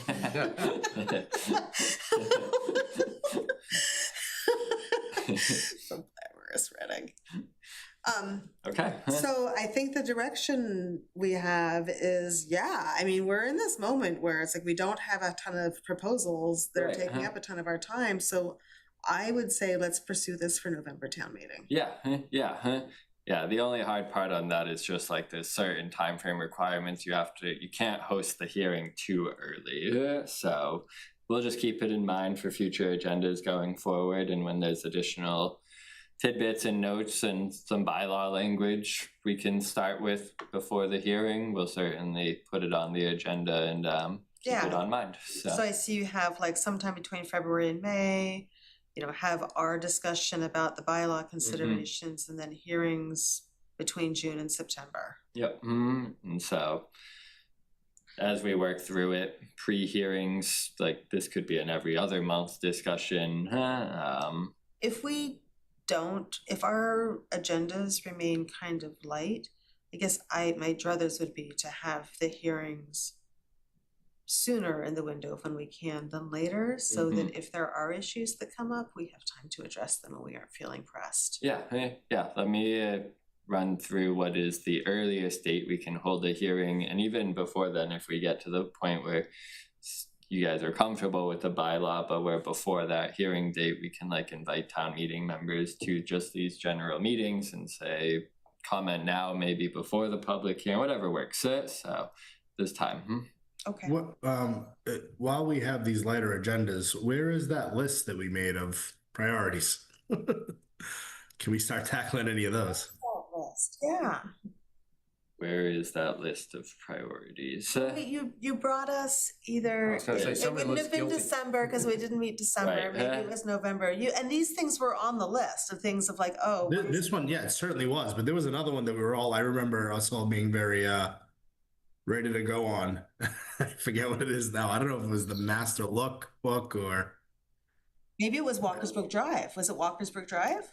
Probably. We did talk so about you that. did, and so that's kind of the next one. We may have each been excited about Drawing something book? different. Right. it's entirely possible. Which we have. We do have that. So, anyways, if I do try to move on, or if we all try to move on, so that's why we wanted to bring up the Eastern Gateway considerations. Eastern Gateway, yes. It looked like there's a lot of buy-in based on the last discussion, I think in November around this. So I guess what I'd like to start doing is programming in specific topics of the areas, maybe to start looking at. And so those can range from, like, I think I'd almost, with your blessing, start to treat this as an overlay zoning bylaw to start, just to like get the immediate pieces out. And like we can almost start tackling 1 to 2 pieces at a time and start to, because rather than just bring a whole bylaw with a whole bunch of things, I want to talk through each piece with you guys, make sure we're addressing things in partnership with all of the other sections. So like we can start by bringing things like the buffer zones and areas of interest and how we might treat those with different requirements, things like commercial requirements versus housing requirements and controls. And so we can take it piecemeal if you want and just start to bring in different sections of what you would expect in a bylaw, or we can really just start with one holistic approach. And what I can do is start to bring in form and place to these meetings as well, who's been the architectural consultant, to support some of the discussions in their experience. But I really thought that just starting to talk through some of these items based on those master plan summary discussions and public feedback discussions that you've kind of seen throughout the year of what the public might be looking for in these over the long term in development trends, just to start tackling pieces of a bylaw at a time might work well in this case. But if you have any thoughts in terms of the process of like bringing this bylaw forward, we're certainly happy to different all the considerations here to make this as effective as possible without feeling overwhelming at the same time. So. I do. I still am daunted by the thought of, all this work happens and it's just, I just see it being so difficult getting the major pieces that lie there to. I agree with you, Guy. It just seems like such a wish list. Well, I mean, but here's what I would do. There's a difference between Walkersbrook Drive and the Eastern Gateway. Yes, I misspoke. It's Eastern Gateway that we're working on, yes. And yeah, that's what I'm talking about. And but with regard to the drive, there's another meeting tomorrow. Wednesday. I cannot attend that. Will it be recorded? I'll be going to it. Okay. I hope. We did post to you guys, I was going to mention that at the end, just in case, but. And hypothetically, there's not a lot of issues that are there. And one is on General Way, does it go into a street light or? Andrew, what did that study that I paid for conclude, huh? But that's a major issue there. I had a couple collateral issues about, I can't think of the name of the side street that pours off of that, but closing that down because Lakeview Ave? On Lakeview. Yeah, I think it was Lakeview. Which I kind of suggested, has anybody considered having Lakeview go into, is it St. John or John? So that's John's. Street. As opposed to 2 entrances there. Yep. And All of that. So you're Then- talking about Walkersbrook So Drive. that's right-of-way design and elements versus like the zoning and encouraging private development on the private lots. And yes, they're somewhat related in that the long-term, if the town wishes of the district, is to capture more of that development style and include housing allowances and better pedestrian connections along Walkersbrook to adjoining neighborhoods over the long term, but it's all long-term thoughts there. But what I typically say is, But what I'm wondering, there's like 8 or 9 people that are key. Now I'm on Eastern Gateway. right. There's like 8 or 9 people that are key, and really, there's one person that's key, the owner of Market Basket. Right. And Well, the second one that's key is Stop and Shop owner. I think more work has to be done to, I think we put forth some plans or something like that, but how long would it take us to, if the owner of Market Basket basically said, well, let's hypothetically say one of the grocery stores goes out of business. And how long would it be to consolidate that into the other location or something like that? Because the 2 supermarkets there are big drivers of vehicles that come there. And I honestly think that we need, its new crossing. We need to get from Walkersbrook Drive to Ash Street through New Crossing. And that may be condemnation. But I'm wondering how many people along Ash Street have been asked. So We'd like to continue this road here. Do you have any plans? Yeah, I mean, Is that something does that come up in the workshops? there's been People want to feedback make that connection? pedestrian connections to get Pedestrian connections. across Well, also would be vehicle. desirable, right, Yeah. and or vehicle without encouraging heavy cut through traffic, right, is the challenge there, but that can be done in right-of-way design and connections. But again, what you have is a handful of private lots on that south area that somewhat prohibit that connection today. And so this is the unique challenge of the area too, I think, is like, right, we have conceptual plans and desires that we've heard from the community. And while that almost looks at it in a blank slate template style, the question begs of like, what if one lot was to develop individually, and how do our allowances possibly reflect that versus a whole site development?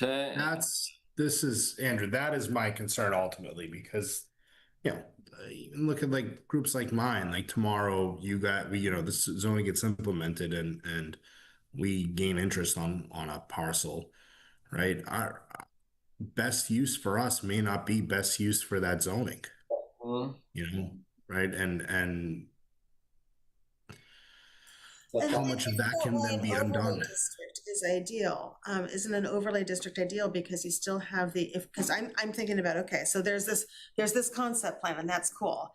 CPDC isn't going to drive that concept plan, but our role is to say, oh, if this is of interest to the community, framing up zoning that allows that and gives flexibility maybe in for a few different ways for a developer to come in and say, oh, we're going to do a portion of it this way. So isn't that why an overlay district is ideal? Because then you have the zoning of the overlay district, but you still have the underlying zoning as well, so that if a group were to gain an interest in the land, they could go either way. They could go with the underlying zoning, or they could do something new with the overlay zoning. Right. I think it can be done in both ways. I think an overlay bylaw being concise and together, like the downtown smart growth one is, where everything is there together rather than section 2, 5, 7, 9, trying to piecemeal it that way. Makes sense in this case, and it just comes down to also allowances either in certain areas and or of certain lot sizes, where like maybe you are okay with allowing mixed use and or residential on something like the Stop and Shop parcel. Ideally, it would be cohesive with the land to the north of it. And so how does the zoning and or design guidelines reflect that, so that if development comes in and looks to adhere to that, it is hopefully in the long-term interest of the town, but also worth the development of it in and of itself. And then do you try to encourage, like, if you have a lot size of 1 acre, maybe you're only allowed X FAR, versus if you have a lot size of 25 acres, you're allowed more to try to encourage lot consolidation, but not prohibit the individual lots from developing in a manner that's effective themselves. And so that's the unique challenge. And then on top of that, how do you get someone to say, I need access from New Crossing to the general way lot, and if your lot develops first, easements or other need to be in place for that to happen over time. And so those are all the unique challenges of this area that would have to be addressed in this bylaw and or process. So And how do you achieve the desired open space outcomes? That's the part where that's really what I struggle with, because fractured development ends up with these check box outcomes, right? And it's not good. It's not what that area deserves. It's like our last hurrah here for what we can put out there, and I'd love to see it come together the right way. And I really think it takes all of it simultaneously or at least 2 big chunks or 3 big chunks of it to get it done right. But tying together the open space is so critical, because I've seen a lot of those, kind of dummied up plans, and they look great. There's those, each model represents, some pros and cons, but I don't see it. How do you get it to happen when tomorrow Group A goes and buys a 2-acre parcel and by right can go put up a 6-story building, and they do that, and the open space is just enough for that one little lot and doesn't consider that, right, that's what that area needs. I don't think it's as simple as like a 10% lot area requirement or minimum size requirements. Like, it's easy to imagine the open space on some of the larger parcels building around plazas or something like that, but you're right, as smaller lots or some of these other lots develop individually, if they do, how does that fit into like connections and the field? Eminent domain master planning. I guess the difference between the A and the B side, right? The A side that's on the side of Walker's Brook Drive, those are a couple of big lots, right? So nothing's going to happen without subdivision in the first place, right?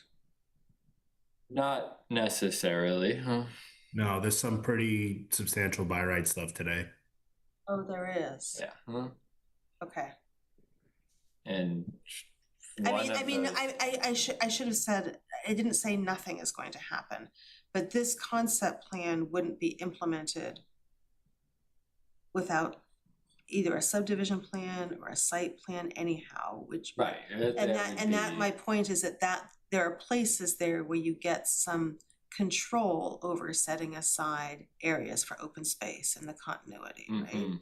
So is the question more on the other side, on the Ash Street side, where there are some, it looks, I think pull up the plan, because I think that's kind of help illuminate what I'm talking about. I guess though, the tricky challenge, this is why like starting with like talks on buffer zones or something maybe, and where we're trying like, I don't necessarily know that just drawing arbitrary lines here and saying townhomes only on this piece of this specific parcel to say that parcel will subdivide is the most effective way to encourage that style development. But if we say you can't have buildings over 3 stories when immediately adjacent to a single family 15 district or something, if you share a zoning boundary with that, like within 50 feet of that zoning boundary, you can't have buildings over 3 stories or 30 feet or something. And that way you're encouraging smaller buildings near residential. Maybe you're still allowing mixed use on this whole site and leaving the development to come with saying,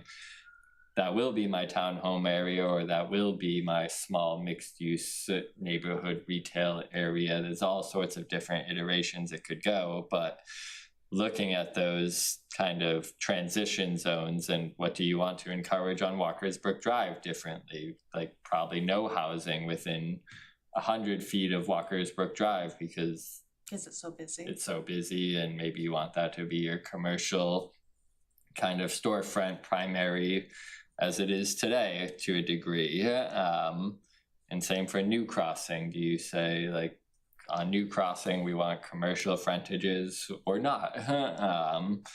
And so there's ways to consider that, but still, how does that then impact a single lot itself? Like stop it.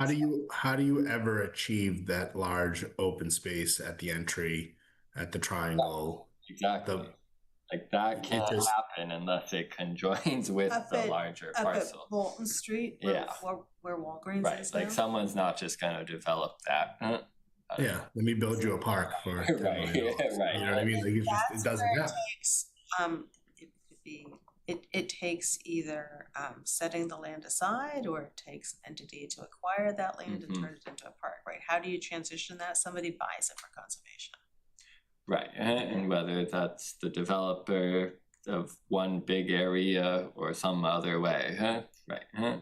Like that's the amount of density that would be required to make full acre to make it equitable for someone to come in and take a real serious approach to accumulating all of this land would be obscene. And you're not going to get this outcome.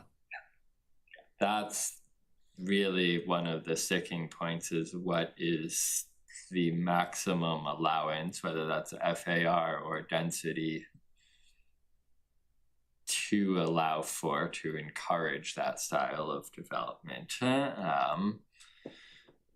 And then how you divide that FAR between housing or commercial if you want to get that specific. So well, one thing is certain, I think, is that this master plan concept is not going to happen without some rezoning. Like it's not going to happen now. No. So if there's the appetite in the community to wrestle with these issues and aim for something that is what community members who've been coming to these meetings really want, shouldn't we aim to do that? Yeah. Yes. My point in saying all of what I'm saying is there needs to be the back end sanity check of what we are doing being equitable for private endeavors to want to endeavor. Right. Like, and that's where, right, like the zoning, if you look at that triangle lot at the end, like how does the zoning work for that lot individually if you want it to, or do you write that minimum lot size requirements and that lot can't develop? But then what does that mean, and why do that, right? And so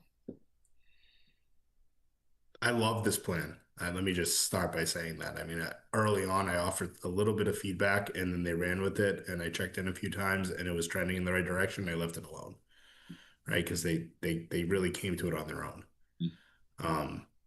But it's exactly what I had thought would be a great, call it a very quaint town version of a assembly row, right?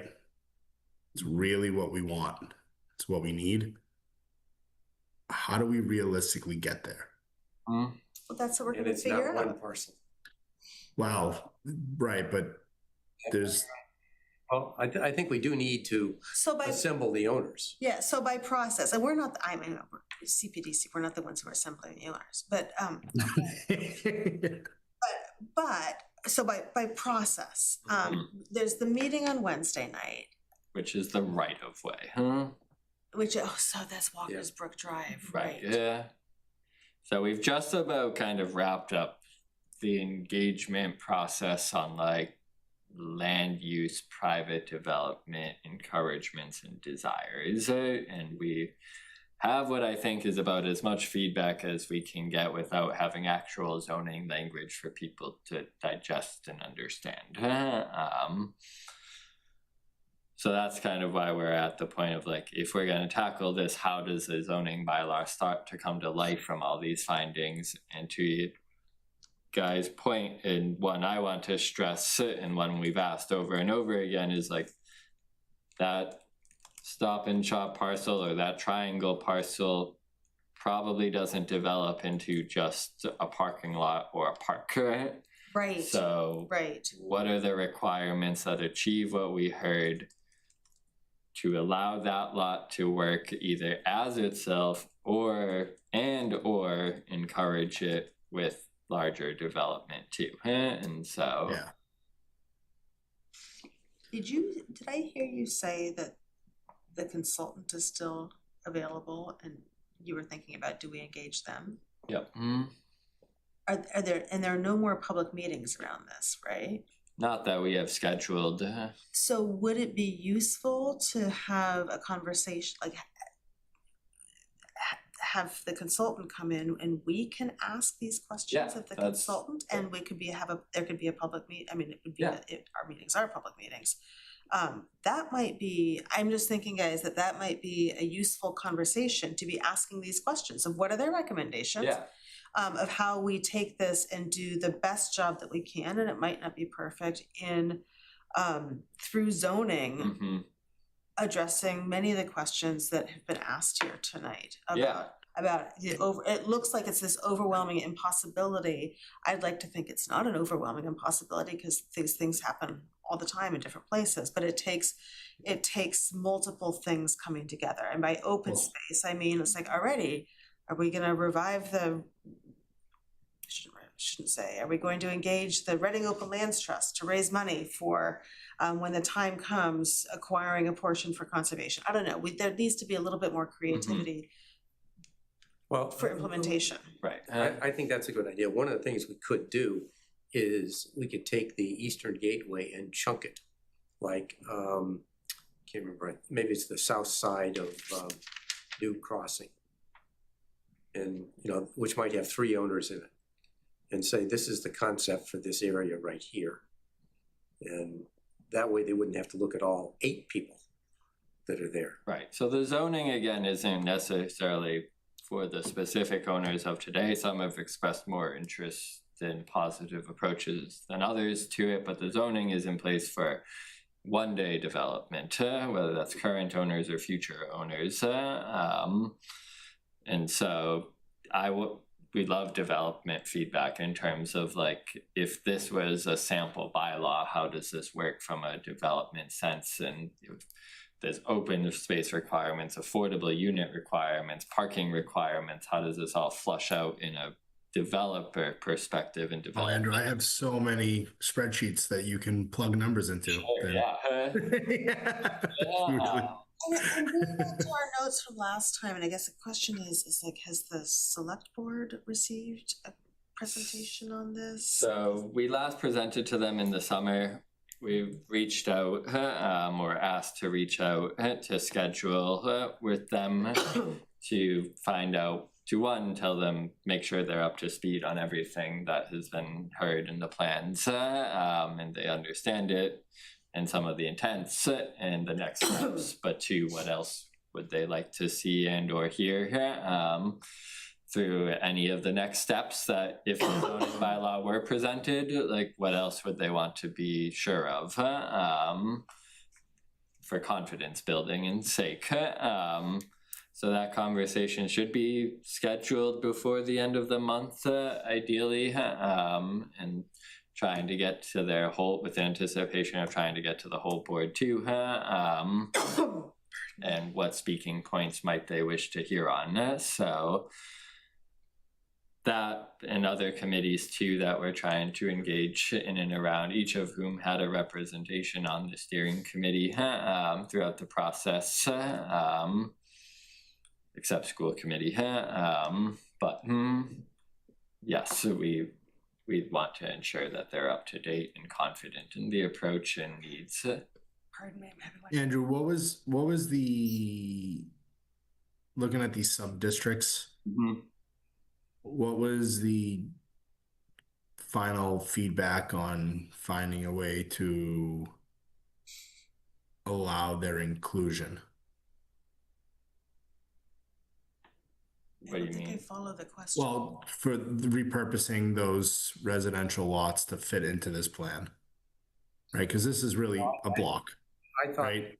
I thought their concept was pretty good when you heard it.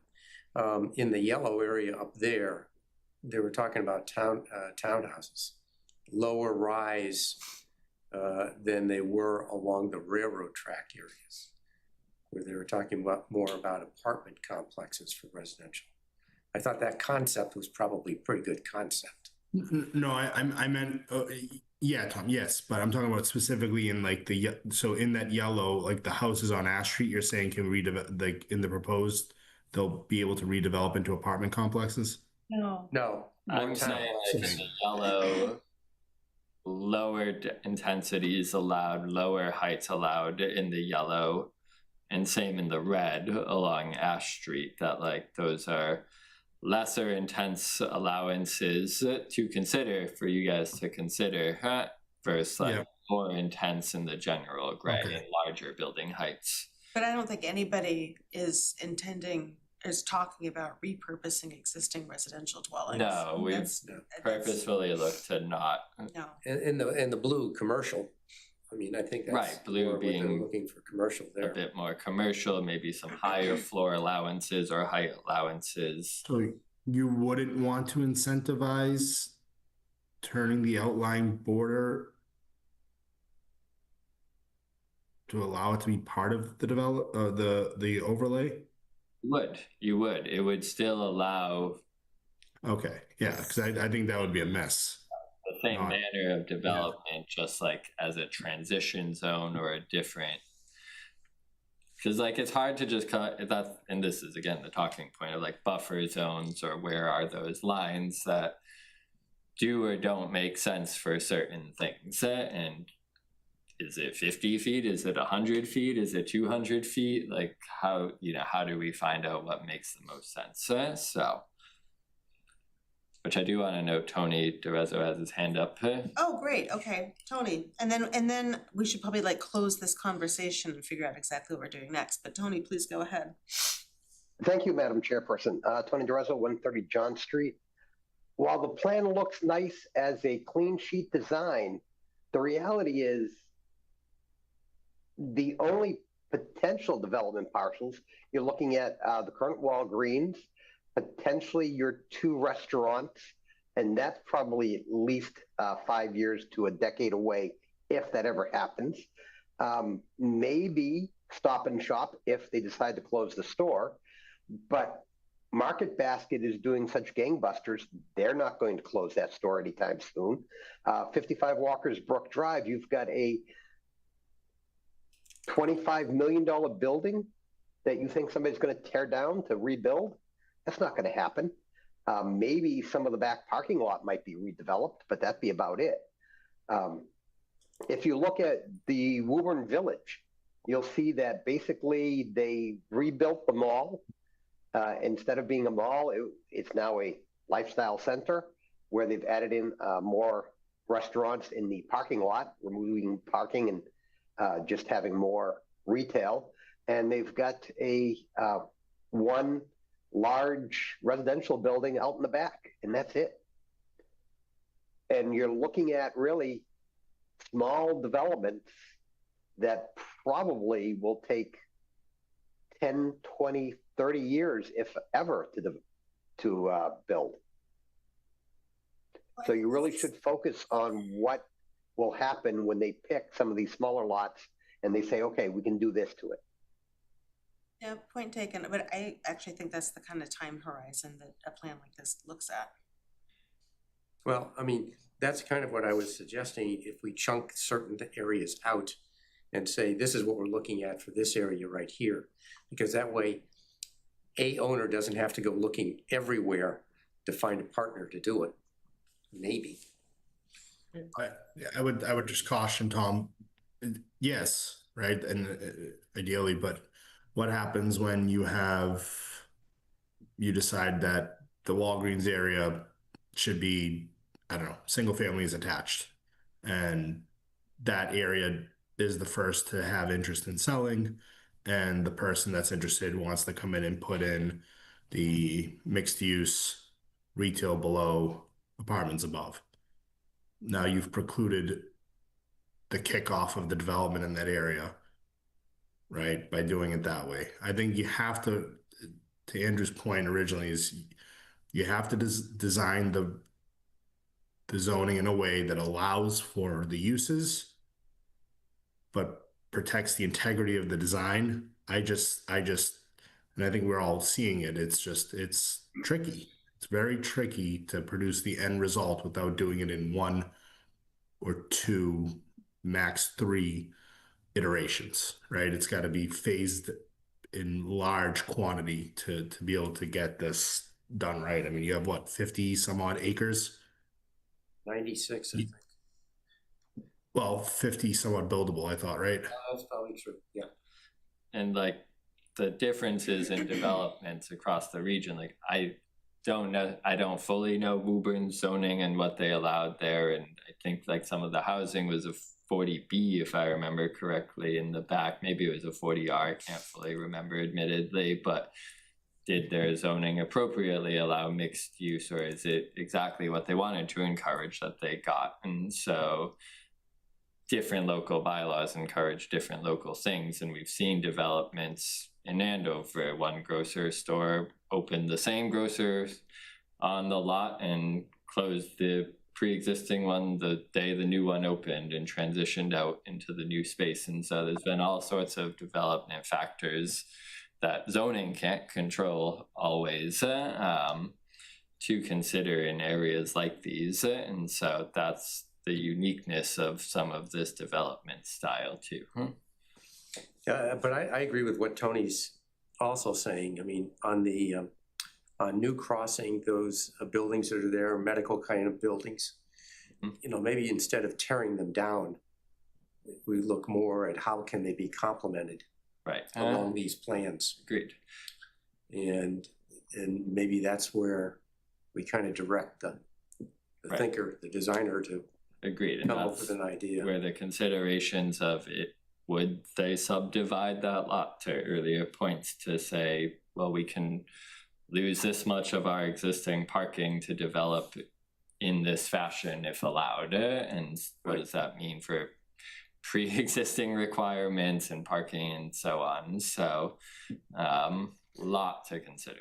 And like in Stop and Shop, they could right now, if they wanted to get potentially other additional income, construct something along Walker's Brook Drive. Right. Okay, so what did I feel like we, Invite the designer. So yeah, we've talked a lot. So like right now, I think bringing in the designer to the next meeting, which is a light agenda, would be helpful just to talk zoning, transitions, bylaws, applicabilities, appropriate things of that nature, and you can ask whatever questions too. I will admit the budget can only get us so far remaining. Right. I think I'd love to, if you'd like, look at, because one, it can also help for grant season, but also for us just to consider locally, like if we were to ask for a design guideline and or zoning support from the same consultant, what would that look like in terms of costs? I think design guidelines specifically too in terms of visual support and imagery and representation, because design guidelines can be as effective as zoning allowances, if not more, for development to look at. And so looking at a scope like that and what it would take might be helpful And again, might even set us up for grant season to try to apply for that or look at local planning budgets. So that would be a great support, but then just starting the conversation and everything Mike from Form in Place has heard with us to relay to you guys and have that extra voice of these processes and these type of plans and his experience and seeing them come to fruition over years would be helpful. I think so too. Okay.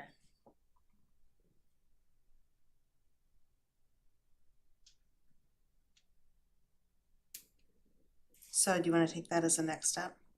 I think we're having a think so. conversation with Yeah. the Yeah. consultant, okay? And you schedule that when you can. Yeah. I think it sounds like the right thing. Okay. Okay. Are we ready to move on? I think so. This relates to the master plan discussion.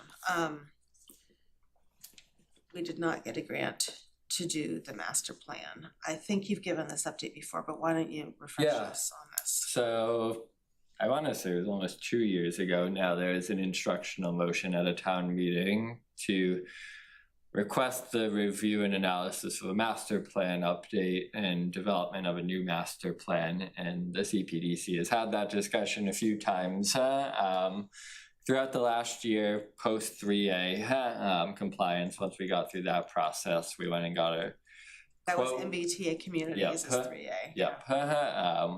Went and got some quotes to determine what a master plan process would look like, shared some different style of master plans, and were asked to write grants to try to pursue that, to bring it to fruition.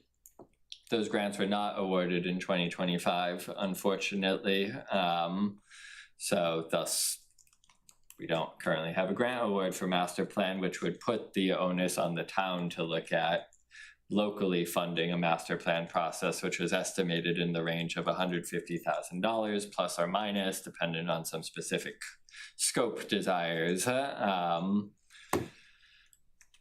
least right now, I don't necessarily have heard that there's an immediate desire to ask for that type of budget for the planning process it would take.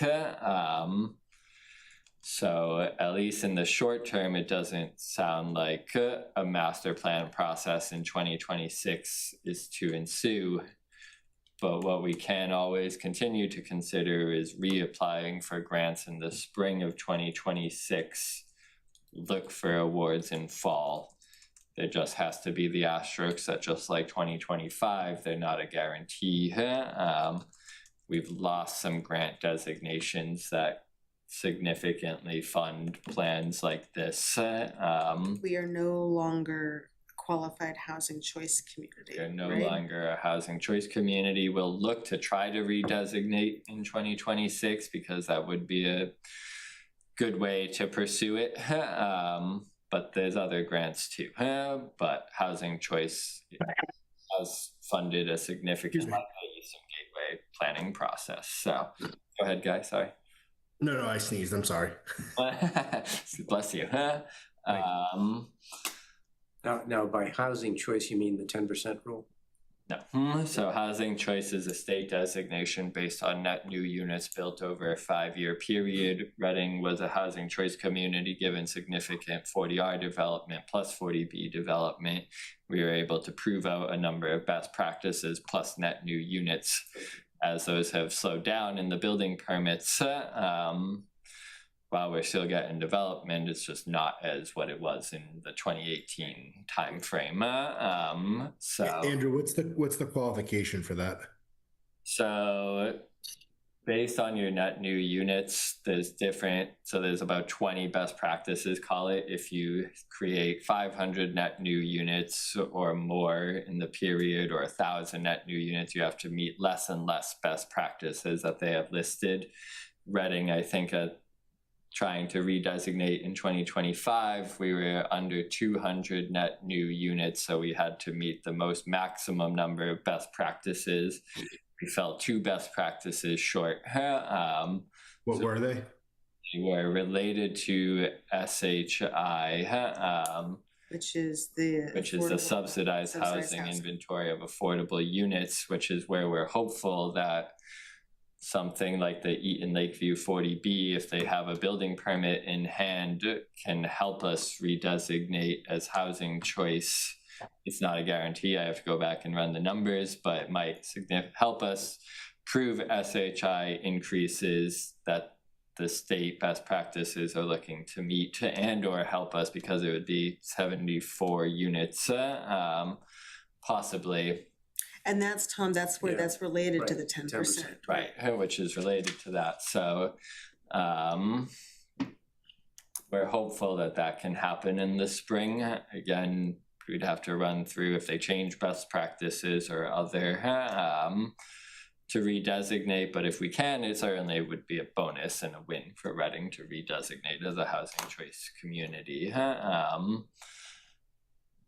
It's just helped fund a lot of projects over the last 5 years. So if not, we still pursue planning grants related to master plans. I've funded other master plans, they just have less availability. So it's still on the grant list for 2026. It's just taking, I guess, longer than desired to get the award and hopeful process. Well, there might be some possibility of this design engineer that you've got getting grant money for further steps along what we may think is a better way of approach to this. No? In terms of Eastern Gateway specifics, yes, I'd like to hope and think that we could get awards to continue that process and bring it to the finish line.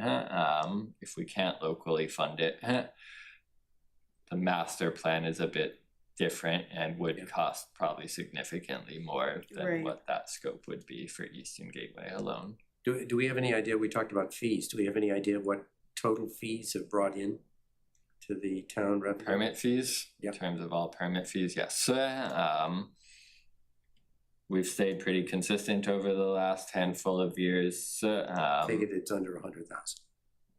Building permit fees, Whatever. and revenue and All new the growth. No, it's under 100. No, I believe it was like 700,000. Yeah, say close to $1 million for sure. And that's stayed pretty consistent. Some new growth is ideally expected, but those aren't till occupancy permits. So you see something like some of the Main Street developments approved are going to take time to permit, build, occupy. So there's new growth other ways in smaller residential areas too, of course. But some of those things, again, aren't at the 2018 40R levels to 2022. So.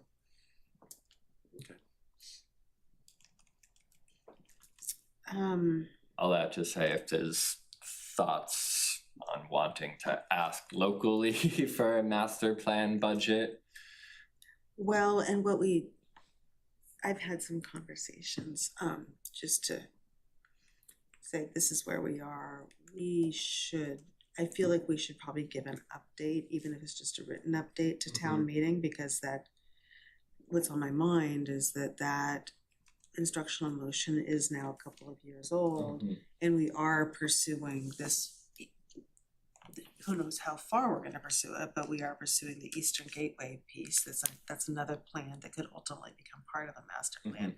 And I just feel like we should be transparent with the rest of town meeting and the people who asked for this about why it hasn't happened and what the cost is. I think at some point, was the instructional motion, I think, ended up, not being go do a master plan, but give us an estimate of what it would cost. I think so, yeah. And so we should follow up for April town meeting with, here's the estimate of what it would cost. Yeah, absolutely. Just then we fulfill the instructional motion. Okay. Okay. 9:30. Could we review 2 sets of minutes? We had 4. Let's do 50% of them. I think I reviewed them earlier.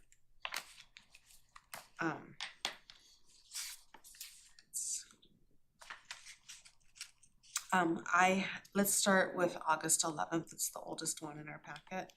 I have a correction. Let's go get it.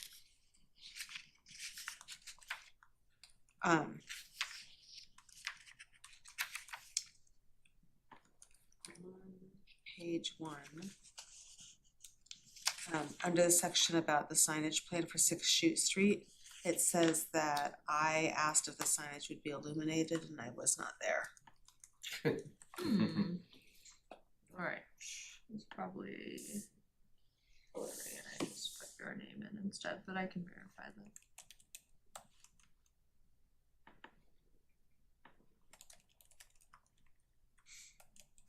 Can we still approve them if you're gonna go check that? Sure. I think we can do that. Yeah, fill in the To blank. be verified in a minute. Yes, put that in there.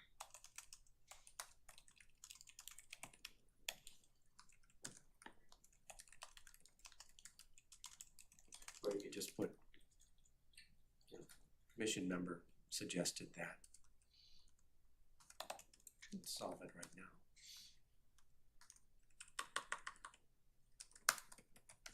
You could write, just write a commission member asked if the signage should be illuminated. It's not ideal, but it wasn't me. Right. But that conversation happened. Definitely wasn't you. Any other corrections to that set of minutes? Just make sure I didn't reference you anywhere else. Oh, yeah, I don't think you did. Oh, no, you did. I did. Down in a vote, I voted for something. It was definitely Hillary and I just wrote your name instead. Hillary Heather. The H's throw me off. Okay, I'll take a motion to approve them if there are no other edits. I'll second. Alrighty, we'll do roll call. Guy? Yes. Oh, yes. Tom, yes. Okay, thank you.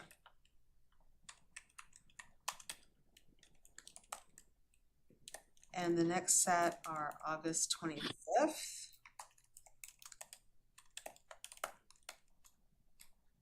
Are there any corrections to those minutes? I did not. I did not either. You do a good job with these. Appreciate it. Okay,